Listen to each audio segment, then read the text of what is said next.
we're live! Hello and welcome! Welcome to D4, where I, Dustin. And I, Devin, coding a 5th edition game of Dungeons. And dragons. All of them. Whoa! Yeah, there's dragons. There are? I love dragons. Yeah.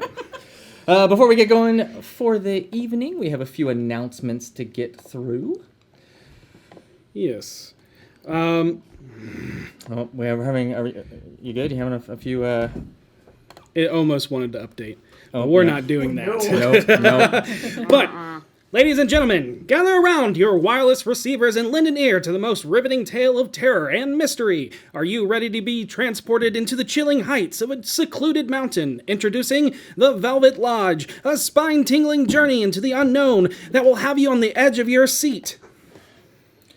Unveil the secrets of the Velvet Lodge as 4 strangers heed enigmatic letters and venture into its shadowy embrace. Confront malevolent mysteries, decipher cryptic puzzles, and witness fears come to life in a world where reality and nightmare intertwine. Are you ready to join the cast in their struggle against the unknown, discovering what lurks behind each creaking door and uncovering the truth that binds them to the lodge's melancholic past? Melancholic.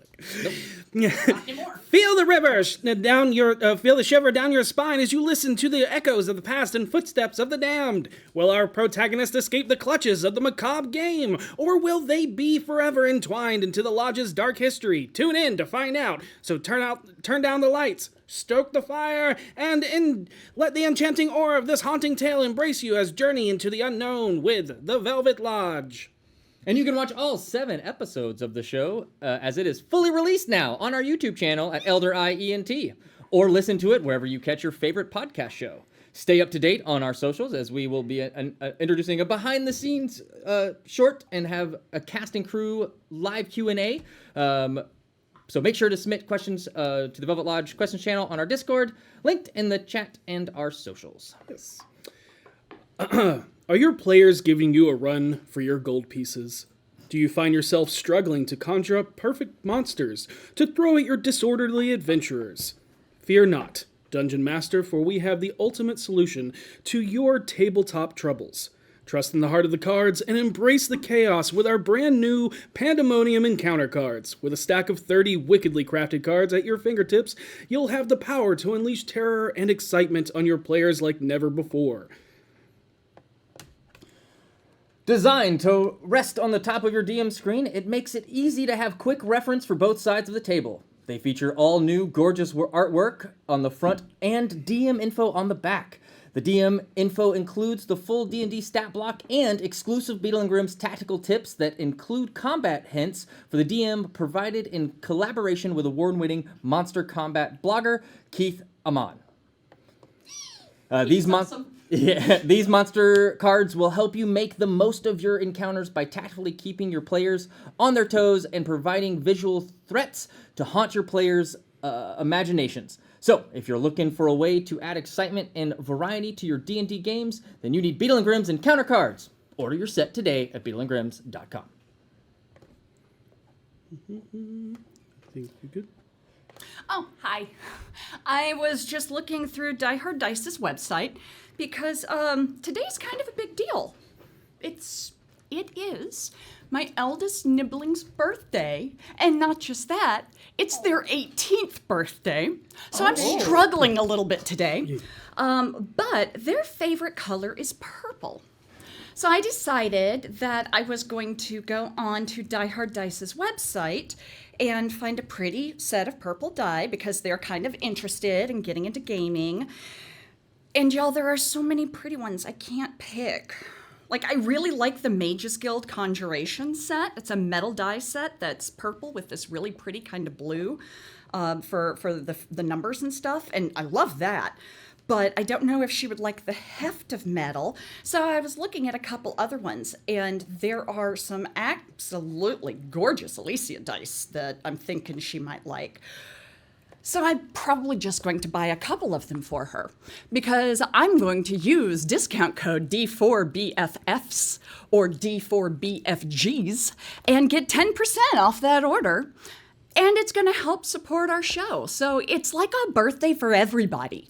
I suggest you head to Die Hard Dice, look for your favorite color of dice. use the discount codes. Get yourself an extra set since you use the discount code and you're saving money. DieHardDice.com. My brain's still scrambled from that Velvet Lodge intro. The Circus of Values. It's really neat. Speaking of a Circus of Values, do you like Critical Role or maybe just Liam O'Brien like myself? Well, Tal'Dorei Campaign Setting Reborn is now available in D&D Beyond. It contains awesome things such as 9 subclasses, 7 feats, and 5 backgrounds for your character creator, over 35 magic items, including Vestiges of Divergence, legendary artifacts that grow with their wielders, and more than 40 creature stat blocks. Looking forward to that absolute terror that my DM is going to add to my campaign, as well as even character backdrops, and new lore and updated stat blocks for every member of Vox Machina. So check it out. It's currently on sale for 25% off, so you can pick it up for $29.99 instead of $39.99. So head on over to dndbeyond.com. And I saw you nod. No. No. It's a bad deal. It's a bad DM. No. It's Alan Kevin back again once again. Here I am. You cannot run away from me. I'm always around here. And even if I sound like Katie Atkins, I am not. I am also Eldon Kevin, more powerful than you could possibly imagine, working here for Eldritch Foundry, the most powerful wizard working from inside my basement where my mother has brought me, yes, another bowl of mac and cheese. It does not matter. It is easy mac and it is quick. So, if you want your chance to win an Eldritch Foundry miniature, put in hashtag Eldritch into the chat for your chance to win the coolest miniature you could possibly get for your table. Hashtag Eldritch right into the chat for your chance to win a miniature that can be anything you want using the fantastic character creator, which is just like your favorite video game. It's able to make anything you want, and they're always adding new cool stuff. In fact, if you want something new and cool right now, you can put in hashtag Eldritch, just like I said before, and win your own Eldritch Foundry miniature. I'll put D4D into their coupon code, you get 15% off your own Eldritch Foundry miniature. Kevin's on super speed right now. He cast haste on himself right before he came onto the screen, so there's nothing he can do about it. He has to talk like this at all times. Oh no! Hey. A level of exhaustion. Okay, now can you repeat that for me? Hashtag Eldritch into the chat. Oh, I wanted to ask Eldon Kevin about how you can do new face poses on Eldritch Foundry.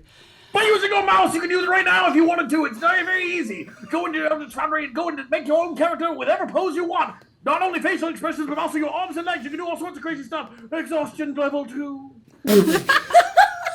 Nobody ask any more questions. We can't deal with any more exhaustion. No more. Yeah. Take a short rest. It'll be okay. It'll be fine. I was going to say that Idle Champions of the Forgotten Realms is a lot like Eldon Kevin's talking about Eldritch Foundry, about how much new stuff is coming out. And if you've been playing, then you've been playing with Lizelle, who is awesome and also is disapproving of everything. I mean, let's just face it.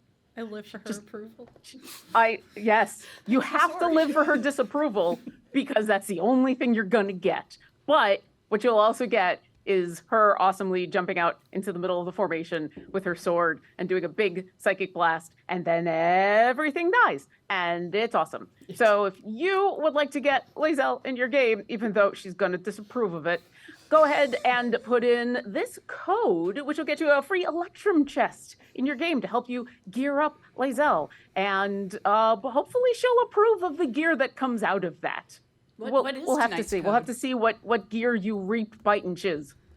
Reap, bite, chiz. Cheese. It's like Easy Mac. Listen, I'm the one in charge of these codes, and I'm still surprised whenever they come up with stuff like this, okay? Oh man, without further ado, let us immerse ourselves. The Chronicles of D4! Exhaustion level 3!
hello, we're back. Welcome. Last time, on departing decisions and a discovered dad, the BFGs headed back to the Spirits of Trollskull Manor after leaving Nim and having a very real conversation about his future. Karina and Orkira get together and bond by talking about the different worlds they hail from, while Orkira asks many questions about Karina's, where Karina feels comfortable and lets Orkira know that because in her world, it's mostly non-human creatures, and so Orkira is the only one that reminds her of home. Soon, the BFGs are greeted with having dinner with Laurel, Vajra, Renair, and Renair's new friend, Rinram. Because Renair now has an imp familiar for some reason.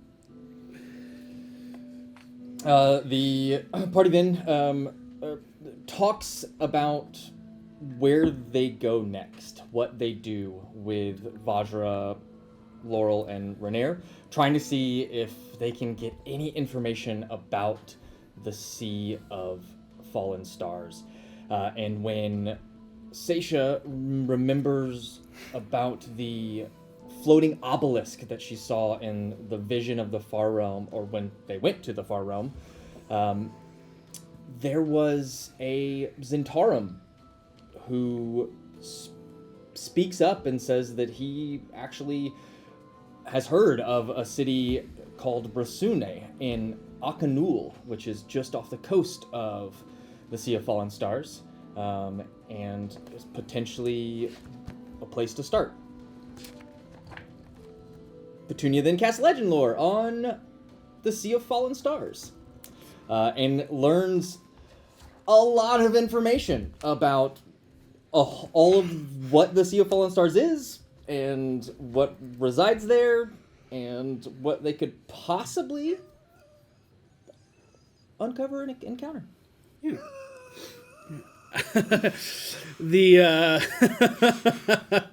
The players then debate on if they should go to Candlekeep or Baldur's Gate. But having some... The reason why our players are having an existential crisis is because we had a Patreon game that was canon to D4. They might know what's going on in other parts of the world. And It's not good.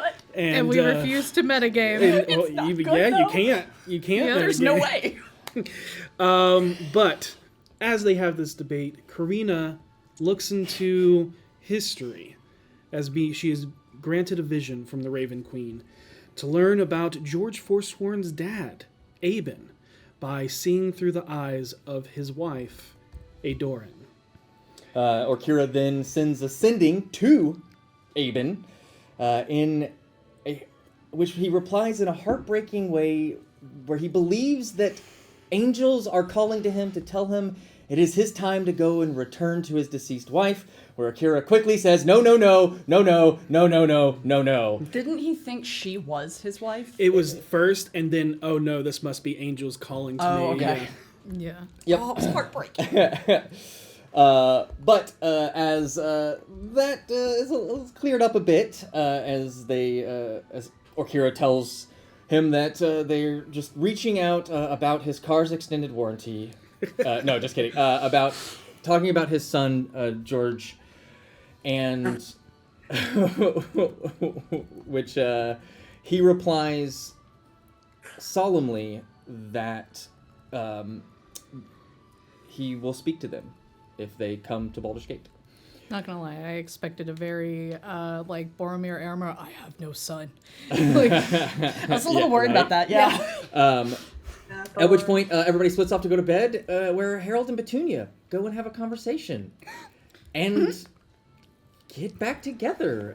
As Harold or Petunia uses detect thoughts to peer into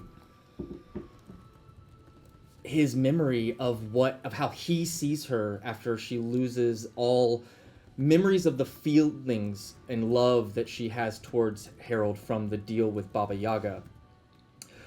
12 babies. Earl then bothers Harold about a possible gift that he left him, but hid it where he can't get to it. At which point, Harold pulls out a cane that he received from Voss. At which point, Petunia identifies it to reveal that it is a modified shotgun with Dragon's Breath. A single-use Dragon's Breath round. I find it really interesting that he had that, given the fact Dragon's Breath is magic. Is it a mundane Dragon's Breath? Yes, it is. Okay, cool. Yeah, think about real world's Dragon's Breath. Yeah. No, I thought about it after, and you Think about described how it as Karina Dragon's made- Breath, and I was like, wait. Think about how Karina made napalm. You know. Right, yeah. So, Napalm cane. Yeah. Davil then had a conversation with Seisha about Harold inducting the Doom Raiders as the Black Network to take over for the Zentarum and everything. Once the city's reestablished and Harold has obviously made the new Open Lord or whatever the government system may be. But while there, Seisha also took a moment to ask Vinley permission to use her Amulet of Health. And although she cannot respond, Davil insisted that she would understand. But the next morning, before they left, they also have a package waiting for them on the outside of the door from Laurel that says, with a note, with the BFGs signed, it says, "Thanks for saving the city once again. Hopefully this will aid you in saving the world. Sorry it could not be more, but we have a lot of the city to rebuild from the horde you returned from Neverember." And inside is 600 platinum, which has already been added to your character sheet. So each of you has 100 platinum added to your character sheet. Nice, thank you. Fuck yeah, thank you. Sweet.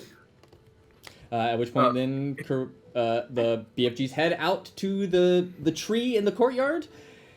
Karina casts transport via plants, and that is where we pick up tonight's story. Arena, I think your tree put something in my bag. I've got a whole bunch more platinum than I did before we left. Oh yeah, we call that a thank you.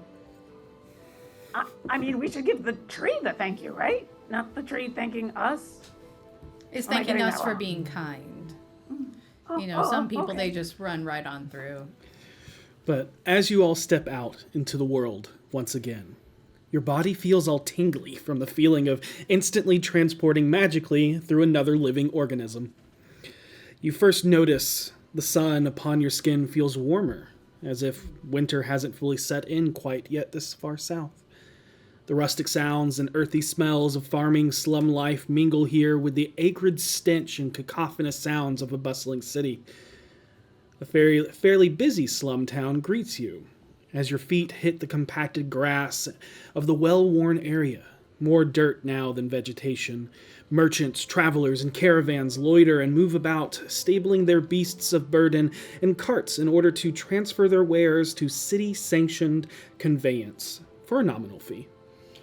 Looking around, you see a fair share of the menagerie of races that most of you are used to. However, for Karina, it is still far too mundane for you to feel at home. Except you all notice a substantial number of mountain dwarves running many of the smitheries and farrier shops.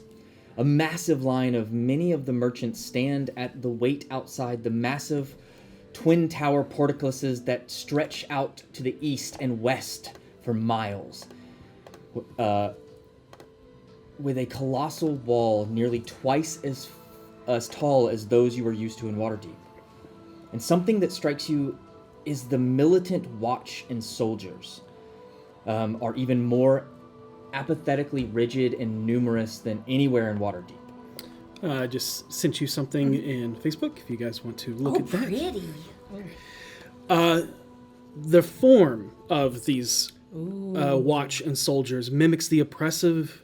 their form mimics the oppressive black dragon gate that you look upon, where not only fire and soot stain the top giving its namesake, but also the gargantuan black dragon head carved from onyx stone that lords over the gate's entrance from on high. You can see every person entering is questioned heavily, and their wares are thoroughly investigated and sometimes even pilfered. Amongst the crowd, you see a few others that look like militant guards, if only for their attire, that stands apart from the guards upon the walls and the portcullis gate. Knightly figures in full plate with ruby-red tabards adorned atop. Some even carry shields that match the emblem emblazoned upon their chest. A red fist engulfed in yellow flame with an inverted diamond spearhead. You can easily infer that these are the members of the Flaming Fist you heard about, a mercenary group that rigorously enforces laws as they see fit and deem necessary within the walls of Baldur's Gate. What are you doing? As we're still outside, Seisha is going to say, hey, there's something I think we need to talk about before we proceed. Yeah. And I'm afraid it's going to put you on the spot, Karina. Oh? Is that something to do with all these weird pictures of this weird, handsome guy they're all taking down from the walls and putting up pictures of Neverember in their place? No, but he is remarkably handsome. One might say a silver fox. That is. They might. That is it. No, I've been thinking about something, and Seisha, I'm very sorry, you're not my type. No. Okay. No. Yeah. Wrong city, Ethan, by the way. Oh, is it? Yeah, that you're thinking of Neverwinter. This is Baldur's Gate. Yeah. Oh. Yeah. Anyway. I'm worried about you Why?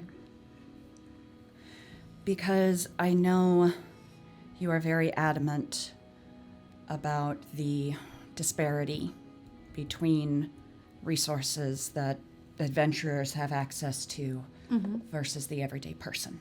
Mm-hmm.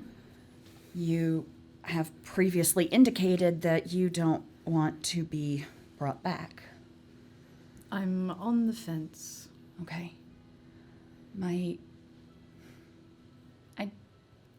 We're going into a really bad situation. Mm-hmm. And I don't want to lose you. Well, we've only known each other for a few months. You made it this far without me. Yeah, but now I know you. Your kind doesn't live that long anyway. You won't have long to miss me. I think the point is less the missing and more the we like you. And I know. Yeah. With what we're going into, I wanted to make sure where you stand on this because there's a really good chance that things are going to happen and some of us are going to die again. Well, we Appreciate. don't have to necessarily put her on the spot because when I was brought back, I had a choice. And that's what Orkira and I discussed. When the time comes, I'll choose. And well, while I appreciate your sentiments, please understand that my choice of whether I come back or not will not factor any of you all into it. I understand that. And I don't mean offense by that. The reason I'm asking is because Revivify doesn't give you a choice. It just brings you back. Well, if you bring me back and I didn't want it, Harold can fireball me in the face. Karina, can I say something? Go ahead. So, as someone who, of course I did work my way up into, a different sort of, I don't know if class is the right word, but, I was a civilian for a really long time until I learned magics. And something I learned a little, in however little life that I've lived, obviously there's differences, is that when it comes to the privileges we have as, I guess, adventurers, it's hard to really identify as that, but I understand the difference. And civilians doesn't necessarily come down to someone being in the destitute state that they're in is more typically a fault of a greater system than it is ours. And so as much power as we do have, perhaps there's some weight to understanding what things we don't have power over and being able to separate those and use the blessings and privileges we have for the greater good, even when we don't have the power to change, well, every individual life, but perhaps the greater population.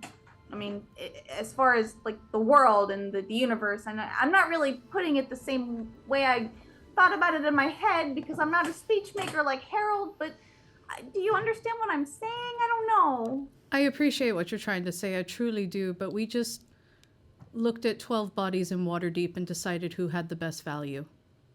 We didn't decide who had a value, we did, because we chose who got to come back. We didn't know those people.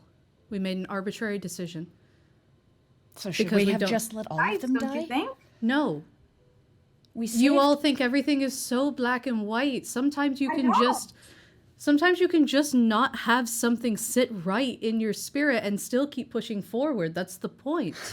The point is to recognize when things are fucked and still keep trying to do the right thing. That's what we're doing. We brought But I back- feel like I'm not allowed to feel uncomfortable with the way things are. I appreciate truly that you all are trying to make me see the positives in everything. I truly do. I'm not ever going to feel comfortable with the decision we made in Waterdeep, even if it was the perfectly right decision, even if it was all we could do, even if it was the best we could do in the moment. I'm not going to feel right with it, and I don't think that's wrong. Well, Do for what you it's want, worth, if you die, neither did I. do you want me to revivify you? It doesn't give you a choice. I need to know whether you want it or not. Because I don't Harold have- can do it in a way that he can give you a choice. I can't. I don't have an answer for you. And I don't personally have the ability to articulate to you why. So I will say this. Emotions don't always articulate well. I will say this. When the time comes, if the time comes, I mean, come on, let's not be morbid. I want you to seriously don't react on your emotions, who you'll miss, who you don't want to lose. I want you to sit with it for a moment and truly think about if it's what I would want. Because hell, in the face of battle, maybe I would want to come back because I think that's the only way the rest of you would survive. Or maybe I think you guys would make it and you'll be fine without me. But I want you to really think about me in the moment. Because if I don't have a choice, then all I can do is rely on you and how much you hopefully know me. Zaisha, I know the way you do that involves the diamonds. And the way I do it doesn't. And you're not wrong. But Karina, if I ever am gonna bring you back, you will have a choice. I You know. will get asked. I promise. I know. And Thank that you. might not be something that everybody can do, but And I understand. I'll try. I will only do it as a last resort. Understand. But I feel it's important for you all to be able to... Like I said, I appreciate the optimism. I think at some point we need to be realistic within ourselves about how fucked everything is. Oh, I am very... Not how traumatizing everything is. That's No, no, fucking no. every day for us. I'm very aware how fucked everything is. And I know I sound optimistic when I talk, but that's not what I was trying to convey. What I mean is, we all want to think we're doing the right thing. But at some point it comes down to, we're only doing what we think is the right thing. There's no actual right thing. There's no such thing. There's what we think is best, what we think is helpful, what we think is good. But we have to accept that we also could be completely wrong. I have been completely wrong. That's a lot to live with. It is, but I think to actually be a good person is to live with it. We can't get to a point where we make these decisions without realizing that we will have to carry them. We carry the weight of what we decide, and it's only through accepting that can we continue to actually make the best choices instead of beginning to make choices that are born out of arrogance, of what we think is the good thing, instead of continuing to carry the weight of what we have decided and what we've learned from that. I don't feel think like it's... I have. Perhaps I just don't talk about it. Perhaps we can't read each other's minds. I feel like we all have our own burdens from all the lives we've seen lost and people we haven't been able to bring back. And I'm the loudmouth that voices I'm saying it. I agree with you, Karina. I'm sorry. I just feel I'm usually the one saying it, and I'm usually the one being told that, no, it's not like that, it's more like this, and everyone tries to give me the suns and the roses of everything, but I think it's fine to just say, I hate what happened in Waterdeep. I hate it with every fiber of my being, but I'm still glad that that person is alive. I'm glad they're alive. I'm glad we could help somebody. I can still hate it. I think we all do. I am grasping at straws. I wish you could have known me before everything happened. I do too, honestly. Everyone seems to talk like you were fantastic. She I still think I is. was a better person. But I'm trying. And just because it's, it may seem like I'm presenting sunshine and roses because that's all I can see without giving up right now. That's what I'm clinging to. That is the only thing that's keeping me going, is finding that hope. And I understand you come from a completely different perspective. It's not just that, I've talked about it in pieces, I don't talk about it much. When we were dealing with those cultists, and you all saw me get very prickly about all that, it's because I got taken in by a cult, by someone who was supposed to care for us, someone who always did the right thing, someone who was an adventurer who had saved the world. He was a beekeeper before he became an adventurer. What better person to lead a whole bunch of people into rebuilding and coming together? But eventually, when you do the right thing enough times, you start to feel that you do know what's the right thing to do. And what do beekeepers do when there start to be problems in the hive? They begin to cull the hive. And you go from being a society rebuilding yourselves to a cult where people are dying outright. And the thing is, to this day, I still don't blame him. He started from doing the right thing. But even as they say, the road to hell is paved with good intentions. I don't want to see other good adventurers that remind me so much of those adventurers that saved our world, who are all wonderful people, except one. He was a scam artist, but you know, warlocks are like that. But I glance at Harold. Hard to argue with it. I was a former scan artist. they were such good people who saved the world, and some of them stayed good, and some of them became violent cult leaders. So I think it's good to find the hope. It's good to motivate yourself with the good stuff. But I don't want us to lose the reality of the decisions we're making so that we can not lose ourselves. I like to think, knowing the people in this group as long as I have, that we won't do that. And knowing now what you've told me about your experiences, all I can do is hope that you were able to heal from those and look at us as different situations, maybe similar, but we're not the same souls. Of We're course not not. beekeepers. You're not a polar bear. Harold's not a tiefling. Seisha's not a bird. Or Kira, well, dragonborn. Never mind, that's the same. I mean, I have wings. You do. Yeah, but you're not a tawny hawk. No.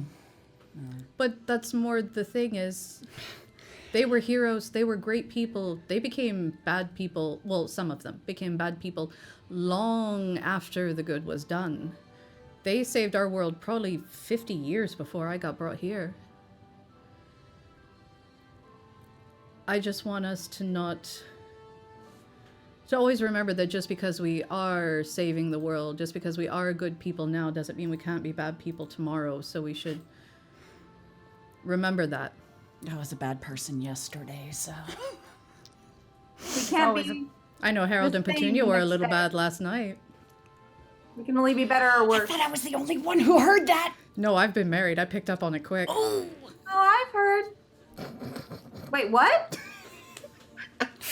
So, sorry to put you on the spot.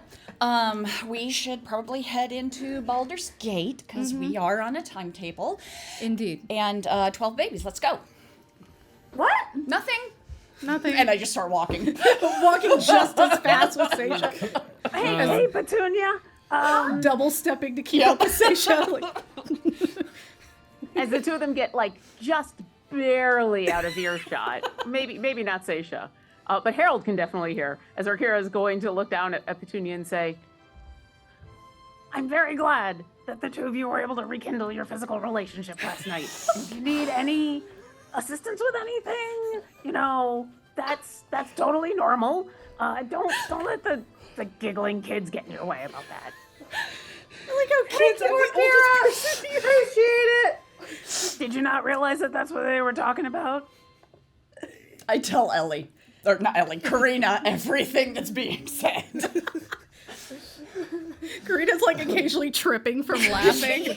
Yep, and suddenly Petunia is as red as Ray's shirt. Oh, she is. I mean, you have to remember, I was a doctor before I was a cleric, okay? Appreciate it, Orkira. I'll be sure to let you know when the others are making fun of your romance. You don't need to do that. I don't need to know. Okay. We were congratulating. I know, right? We were praising. I'm very proud of them. I just love giggling kids, and Karina's considerably older. So where are the two of you running off to? There is a small town, kind of like there are small towns outside the walls of Waterdeep, but where Waterdeep is mostly like fields and farmlands and things like this. This is kind of like a small little homestead that has made its trade in like being temporary housing for the beast of burden that people come in for a temporary visit into Baldur's Gate, and simple wares and things that you might have forgotten while inside, traveling rations, shoes for horses, all of that kind of stuff. What is the, so far, shall I say, societal makeup? Like we said, in it akin to Waterdeep, where it's like everybody else feels normal, you don't feel normal. Yeah. However, all of the smitheries and farriers Yeah. are dwarven. That's that you at least notice. comfortable. You do see that there is one major line that is entering the portcullis. You also see that there is a smaller line now that you're getting closer. I would like to go over where someone has like animals in a pen that they're selling. And I want to go up and just kind of stand at the fence, hoping one of the animals will come over. Okay. And when it does, I just kind of start petting it, and I'm waiting for the person who's selling them to come over. And I'm going to instigate a conversation with them. Okay. Cool. Because animals. What kind of conversation are you instigating? I'm going to ask him what the deal with the lines is. Oh, okay. I'm just Get a gonna, little information I'm just on going to talk Baldur's to the Gate. animal. So you... Yeah, You could why do wait that for the too. guy when you can just ask the horse? Yeah. Our ranger and our I bet the home. horse would have a better So there's a sign understanding of the hanging city. outside. It says Gary Moore Stables and Menagerie. Okay. Yeah, menagerie. Oh, no. And as you're petting what you there's a horse that you're petting. You can also see other oxen and other beasts like donkeys, mules, your typical beasts of burden. Yeah. You also hear very strange noises of creatures that are a little bit further in. Your passive perception will pick up something that sounds like this horrendous, like, screech gobble. You hear the growl of a bear that kind of trails off, one that you recognize after you were attacked by a few of them. Hearing the different animals, I'm going to stop. Like Seisha's eyes get big, and she grabs the front of the horse's muzzle and just kind of pinches it and squeezes it a little bit so that it does this, because horses love that. And she'll kiss its nose and then head deeper in because, ooh, these sound like more interesting animals. You see that you cannot enter. I go to the door. Okay. As you go to the door, you see a couple of people, and you can see that this acts both as a stable, a place that you can also purchase animals and things like that. And eventually, as you're working through that much shorter line, you see someone at the front of that, and is a dwarven, male, bald, with tattoos, a lot of them seeming to be animal motif in nature, and he has a black and gray beard. Love him. And eventually you come up and you hear the name Eubis. Like that it would be his name? Yes. Okay. Yeah. Someone in line had dealt with him before. And what was the name of this place?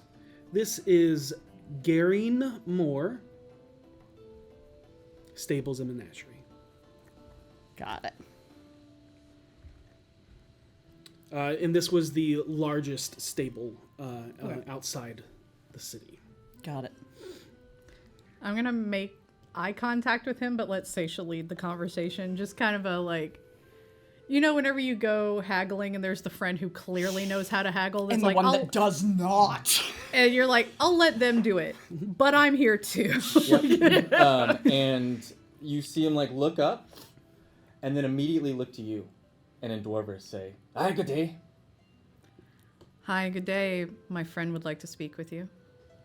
And you see him just kind of give that like, ugh, fucking humans, as he like that. To which in Dwarven, since she knows Seisha can't speak it, she goes, I know. What can I do for you? I was curious about the menagerie. We're new to Baldur's Gate, and I saw the... Oh, I could tell. Yeah. What's the difference between the two lines to go in?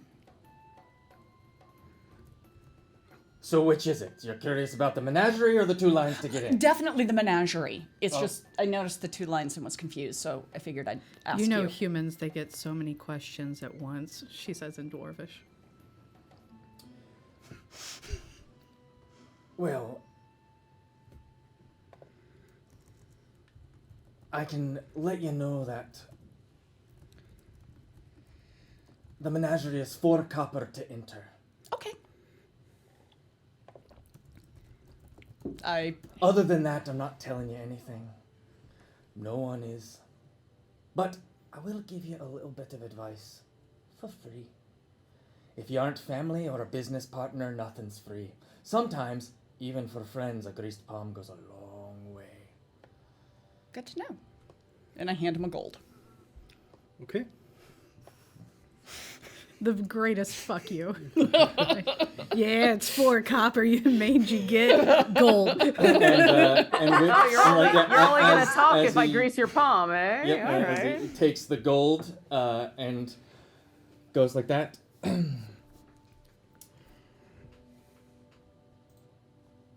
sorry.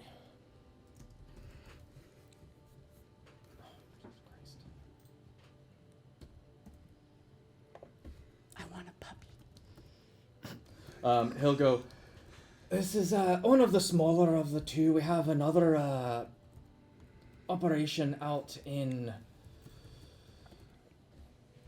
near the Stony Eyes. As a bigger menagerie, this is just a few things here or there, just to look at and see. Mm-hmm.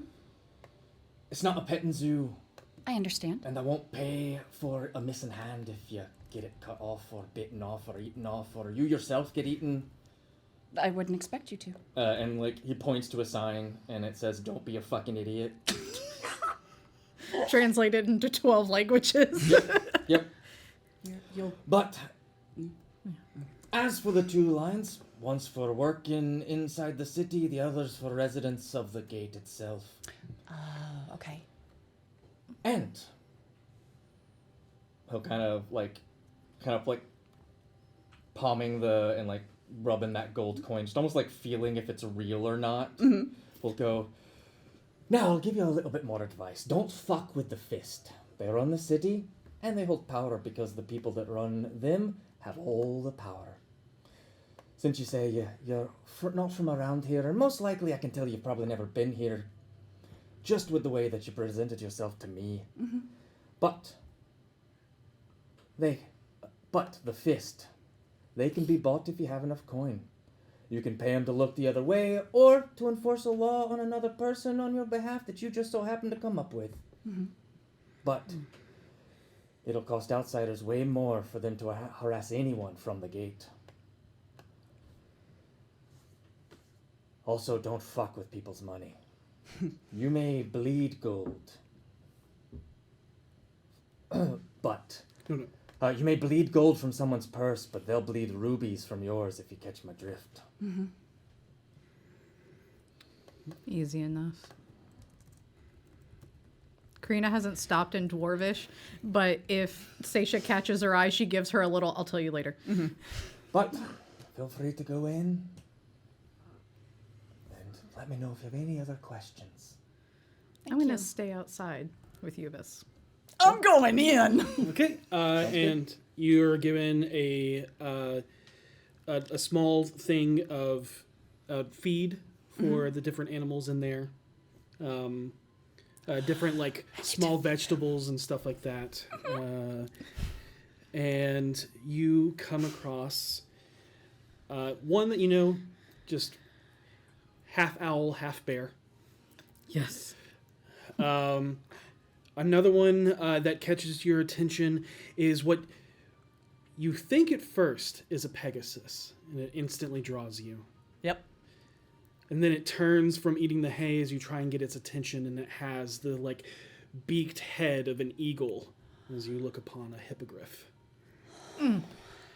And the other thing, in its nightmarish form that screeches and gobbles with... Oh my god. Oh my god. Is the abyssal chicken? It is not an abyssal chicken. Okay. It is much larger than an abyssal chicken. Okay. It's an abyssal rooster. It looks almost like some of the dinosaurs you've heard about or even seen in the races that come up from Chult. Mm-hmm. Except instead of this being a raptor, you can see strange, like almost featherless spines pouring off of its back, this wicked tail that also has many barbs coming off of it, and bat-like wings curled up around as it pecks at the ground. You can see its feet, or what made you think it was a raptor at first. Mm-hmm. It has many of those talons with the long claw, and it turns around and you see the nightmarish head of like a vulture or a turkey, this nasty creature with almost a barbed like beak and a forked tongue and a baleful yellow eye that looks at you and approaches extremely fast. It has one eye? No, it has okay. two, but it looked at you from the side and then saw you and then comes and is screeching towards you, and then instantly just starts pecking at the food from your hand, not really caring much about how... Whatever, I can heal myself. I don't care. Yeah, and you take 3 piercing damage. Got it. And I need you to make a con save. Oh, okay. If you would ask 7-year-old me, that's just a guinea fowl. Right. And you know this This to is be this is what's pecking you. a cockatrice. I love him. And you can instantly understand that this might be the creature the owner was most warning you about. That's an 18. Okay. Good. I'm You feel it like as it bites you and Yeah. bites into you, you feel something like kind of course through you, and you're resolved, but like all your muscles get a little stiff yeah.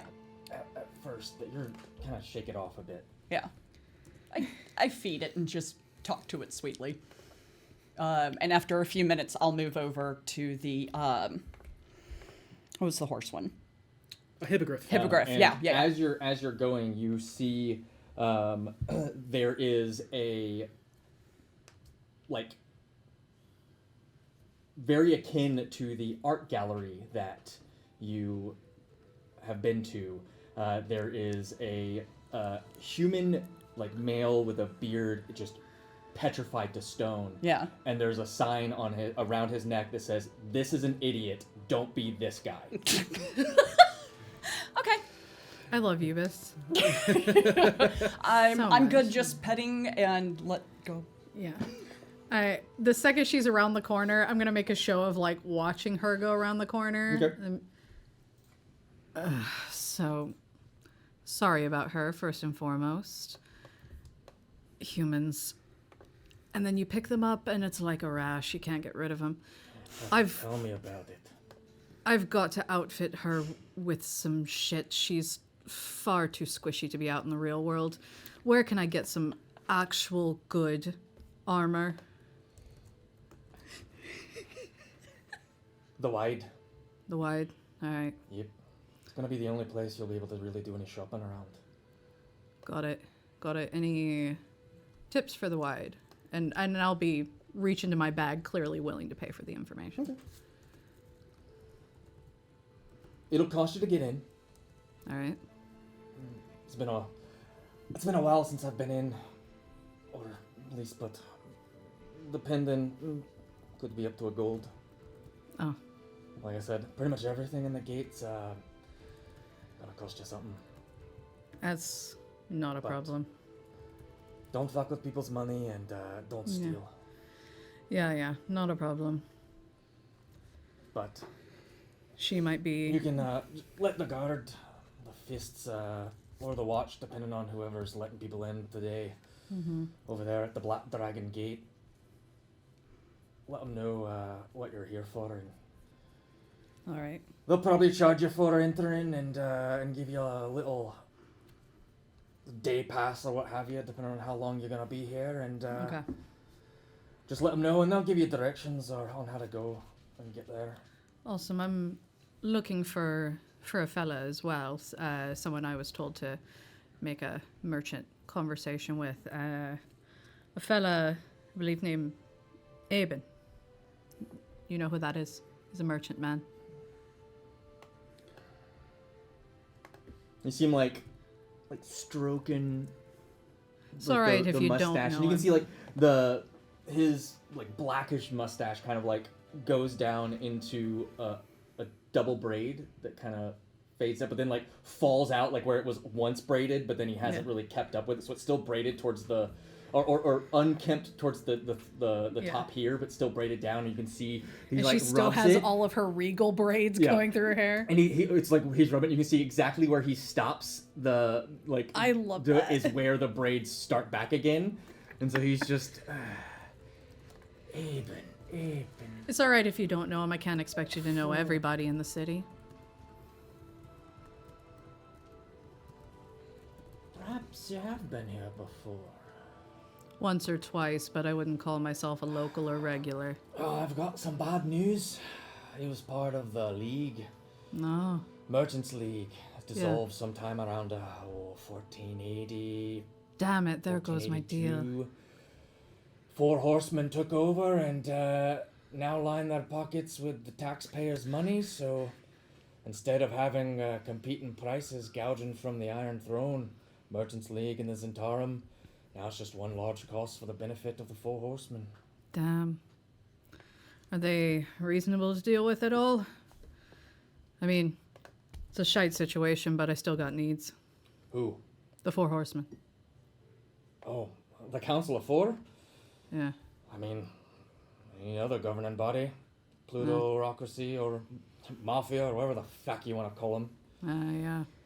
Ain't that how it always goes? You kind of see him like quiet down real quick as he glances over, and you see 2 armored flaming fist members just walking down the street. As he's talking ill about the governing body. Yep. That, And She catches it. he kind of like eyes that coin purse that you were kind of patting a bit Yeah. She's got a hand in it, just before he says anything waiting for else. him. Yeah, she was waiting for the pause to be like, there it is. Yeah. And she's going to pass over 2 gold. And he'll take that. And from what I hear, what happened to El Terrell being sucked down into hell and all, I think maybe that actually the horsemen of the apocalypse, although the Grand Duke is missing since the fall of the Holy City, maybe he got stuck in hell. Shame. It wasn't so bad, despite him being a fist fucker himself. But Damn, so much has happened in Baldur's Gate since I've been there. Practically a whole new world here to me. Nice. Do you know if Aben's still around or he died? I'd at least like to say hello for old time's sake. But, I don't know much about Aben, Aye. but I'll keep my eyes open. I'm sure my father does.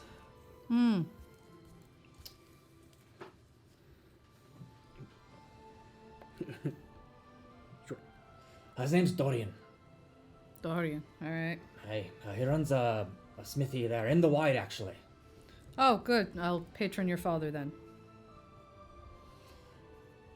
You let him know that that you paid me well for the recommendation, or you can just let him know that you were sent on my recommendation. He'll understand. We'll do so. Now, this isn't going to be a case. I say it's on my recommendation. Turns out you actually have a bad relationship. He's going to attack me outright. I mean, it's fucking possible. Glad to see dwarf families are the same everywhere. Hashtag dwarves. Aye, that they are. Yeah, I got a father like that myself. But he's dead, so I'm the lucky one. Tell me about it. Well, thank you. If whenever my human gets back out here, she'll be good in there. We'll be on our way. And that's about it that's Yeah. in here, just so you know. Yeah, Nastasha's just spending time with animals until someone comes in and Yeah. drags her away. Yeah, I'm just gonna peek in the door and be like, "Can we go?" Before like you do that, you go, all right, time's up. Every second is another gold. And she kisses the hippogriff on the nose and walks out. Or on the beak. And he'll just give you a nod, like as a you're welcome. Yeah.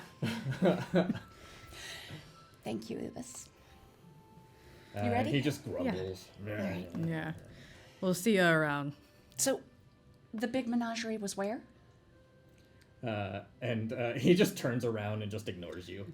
We've got other places to go. Come on.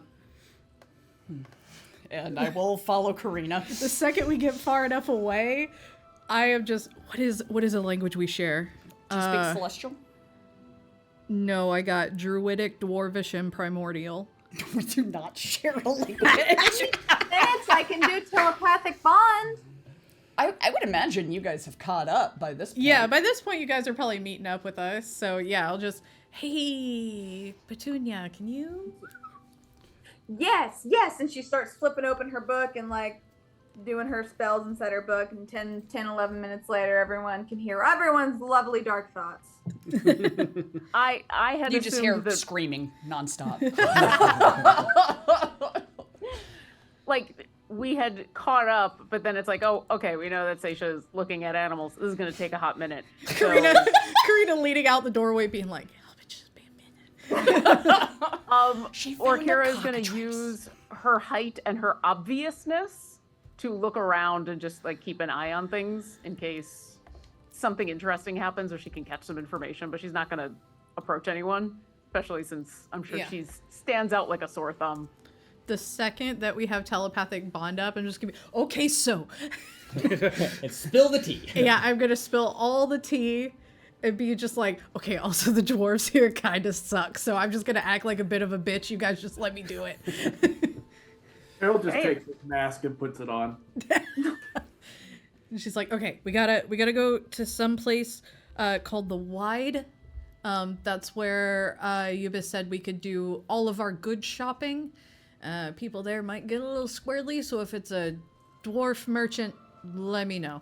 And we can get some good armor there. His dad is a smithy, so if we go specifically to this guy, we could probably get good armor, any upgrades anyone needs.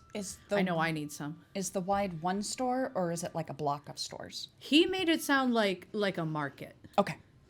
He said that was the only place we were going to get any shopping done, and I don't think you all have malls here. So What's a mall? it's like a market, but it's inside a building, so it's much nicer on a summer day. Oh, that would be lovely. And ours was 3 stories tall, so lots of shopping. The closest would be the trades ward, but Yeah. it wasn't fully roofed everywhere. Yeah. We had really okay. hot summers. In that case, for time's sake, Harold and Orkira and I should probably hit a jewelry store so we can get some diamonds.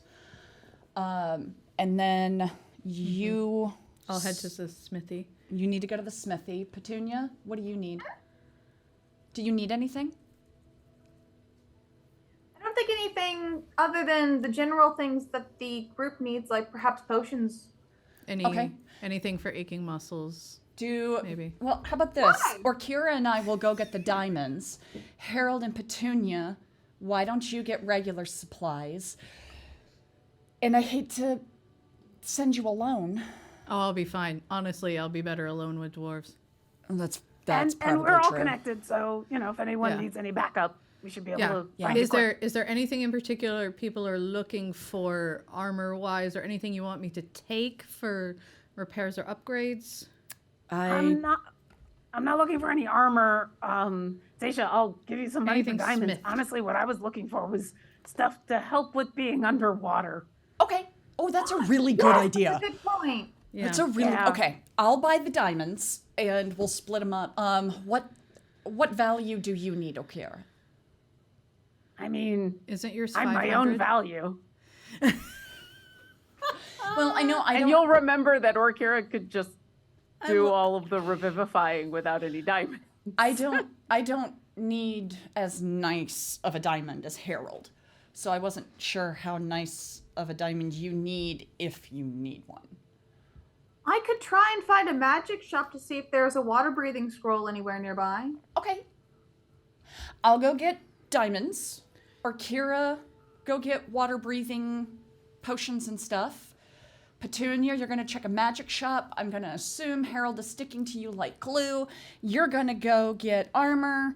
How is everybody's armor right now? These robes are great. They're so light, and yet I feel like I could take anything. Petunia's set. Yeah.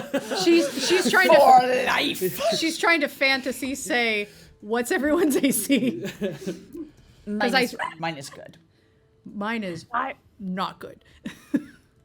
Mine's fine. I mean, hopefully I'm never going to need it, but if I get in trouble, I got this. And she kind of pats the one bracer on her arm, which you've seen like turns into this magic shield whenever they've been in combat. And so out of combat, it's 15, which is fine. That could be better. I worry about It you. could, but I also have 50 feet of flying speed, so if I'm doing it right, I shouldn't be getting whacked. Or Kira has a y-axis. She'll be fine. Karina technically has a y-axis, but Karina has a movement speed of 20 feet. Yeah, I mean, I'm never going to assume that I'm not in danger, but I just finally got out of the bigger armor, and it's kind of nice. So. Oh yeah, but smithies also have like accessories and things, not necessarily big old plate armor. Well, I mean, if you see anything that's gonna fit us, Yeah. I'm open to suggestions. And Some fancy wing jewelry. And as long as there's nobody nearby, because Orkira's going to be very aware of pickpockets, she's going to reach into her bag to grab the money. Seisha, how much do you want of the platinum that we got? Because the diamonds are probably going to be the most expensive thing. I mean, 50 plat should, with my 100, and then I've got like 1,000 gold, so we should be able to cover. Yeah, everything I need's 500, so. Okay. I will give you 50 platinum. Harold, do you want the other half? No, you got it. Hold on to it in case we need it. Harold, how's your armor? Manchun and I've got a deal. Okay. Oh, she's love just that. accepting that. Love that. Okay. So an anklet for Manchun then. The screaming gets louder. A new paint job, maybe? Oh, yes, give him. I'm going to. Okay.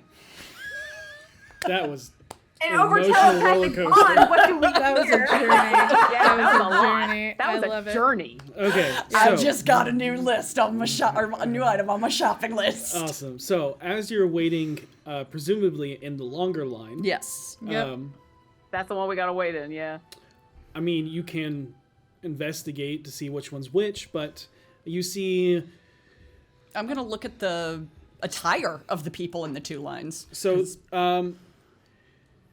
the attire of the shorter line definitely looks like people that come from, that would be either in the North Ward or the Sea Ward. Okay.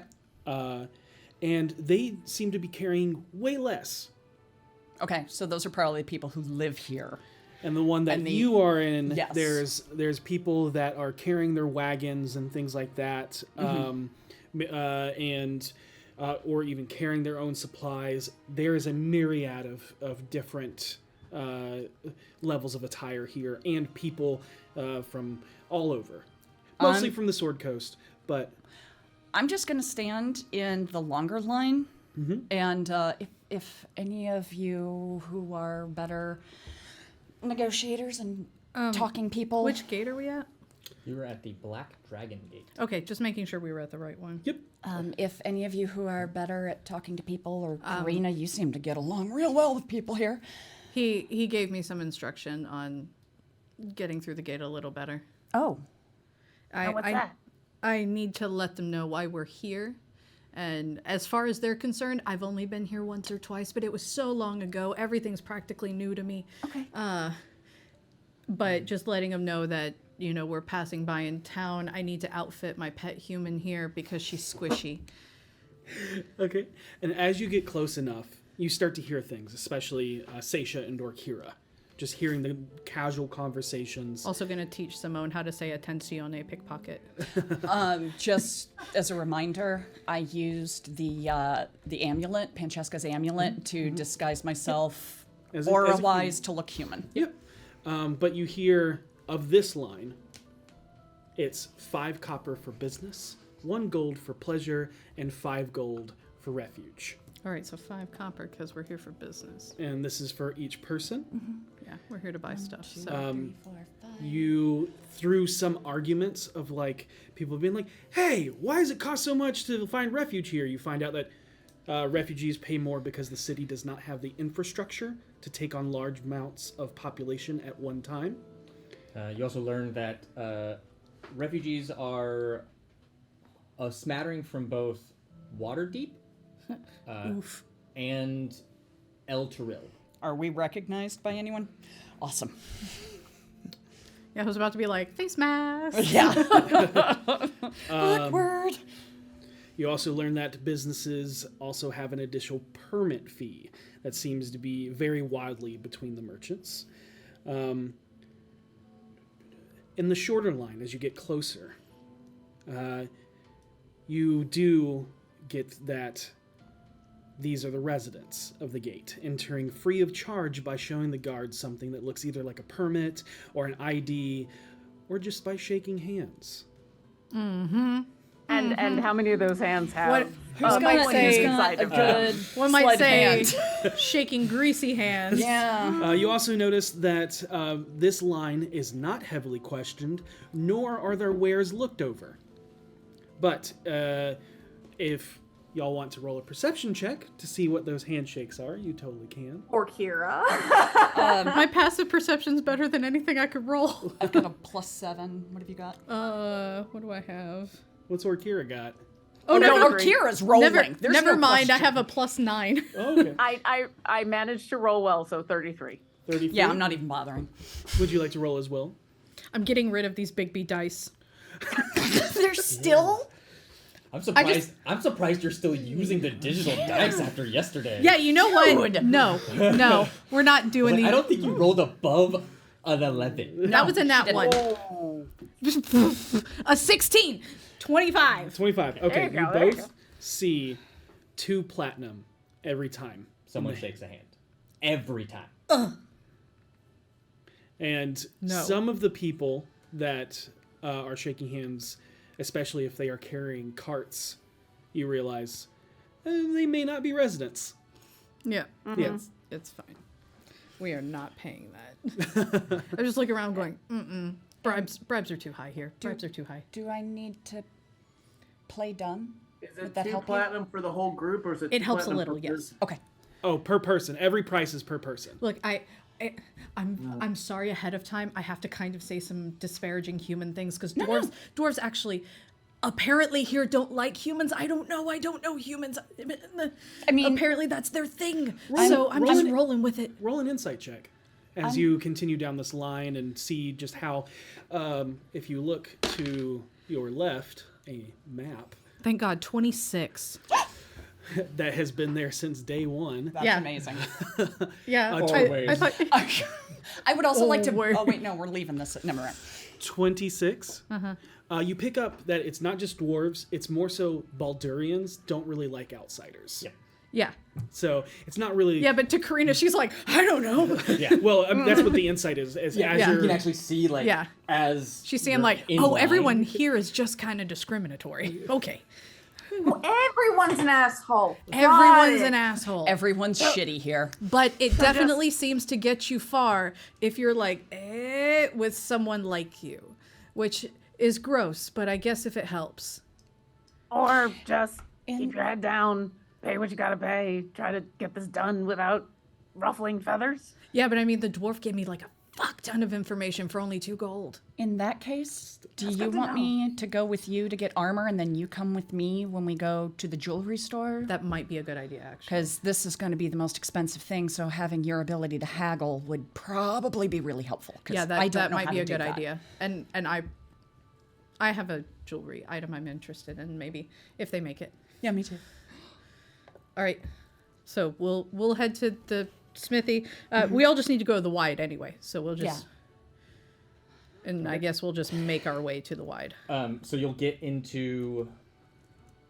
to the gate. Yeah. And you see that there is a guard wearing that flaming fist tabard. And just doesn't greet or anything.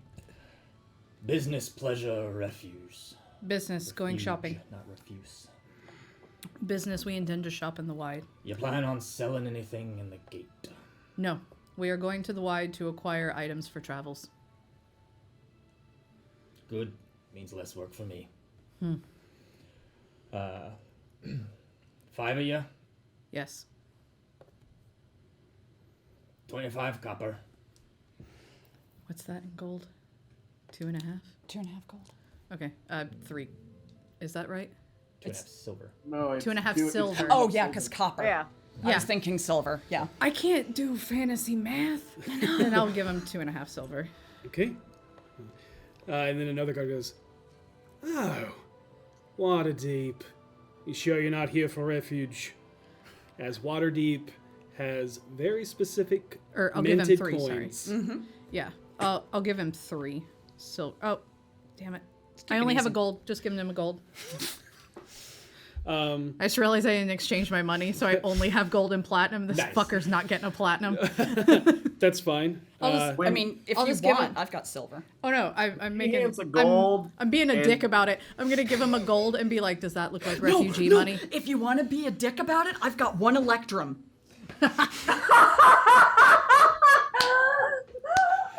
Oh my god, no! Hold on to that. Okay. Okay, but as you hand Yeah, that, I'm giving him a gold and just going, "Does that look like refugee money?" There's plenty more to be spent in the city. all right. I'm just making sure you're not causing trouble in the gate. And we'll kind of just like take a small little slip, put a stamp on it, and hand one to each of you. Thank you.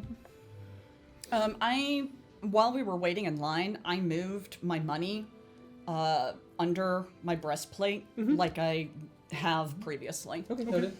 The DC has been raised. Okay, thank you. Everything of mine is in my handy haversack, including that piece of paper I've just been handed. Yep. Okay. Sounds good. Oh yeah, I have one Simone's in my bag, so she's my anti-theft system. I'm naturally at people's pocket level. I'm not really worried. Just people are gonna have to like crawl to get petunias. I just want Simone for my bag, like, attenzione, pickpocket! And if you're looking for the wide, don't ask what it is.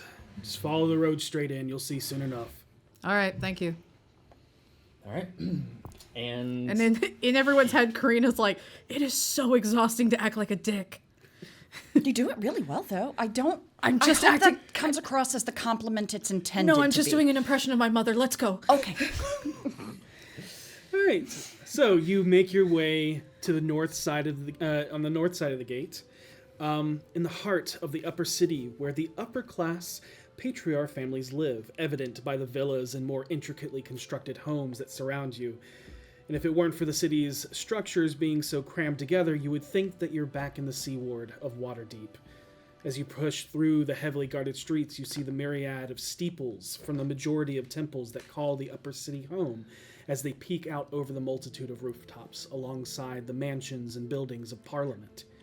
The streets begin to get more crowded as they are filtering from the pass-throughs into the into the open market before you. a large sign illuminated in arcane light lords above you reading, "Welcome to the Wide." As you step into this historic and bustling thoroughfare, you're immediately enveloped in a sensory spectacle that captures the essence of the coastal city's diverse trade culture. The Wide, a name evident that the market area gets from the wide open space where merchants, traders, and vendors gather to sell their wares. So is it kind of like... It's going to be a weird thing, but we're rednecks here. So it's kind of like the bigger flea market malls? In that, like it's a bunch of Yes. Like small open- stalls Yep, in a yeah. large... Okay. Yeah, think of like a bazaar, but not roofed. Yeah, that's why I was saying like the flea markets where they'll Mm-hmm. take over like an entire Walmart parking lot. Yeah, and Oh, if anyone happens to see paper birds, grab me 2 stacks. Okay. but the wide stretches out before you, its cobbled stones worn smooth by generations of busy feet.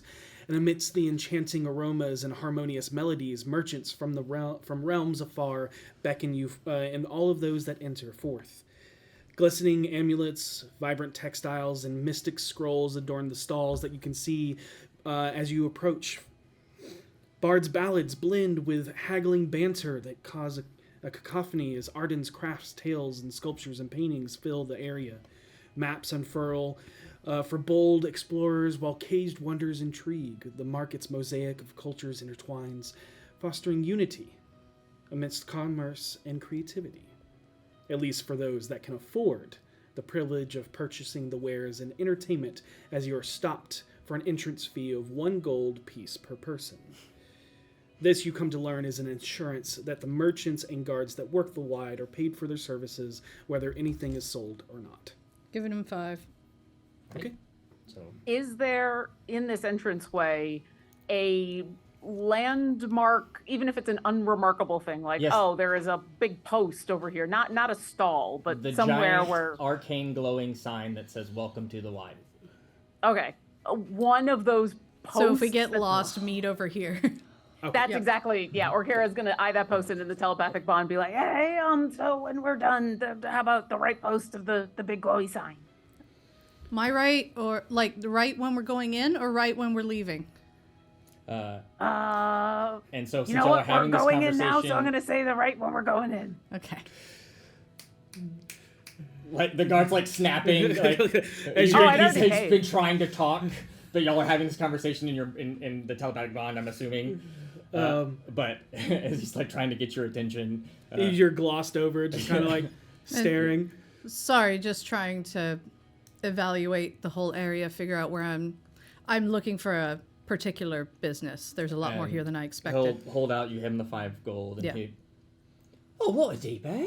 I had a lot of you pass through the gate over the past month or two. Oh, 9 hells must truly be frozen over if the Splendors find the gate more suitable. Hand, please.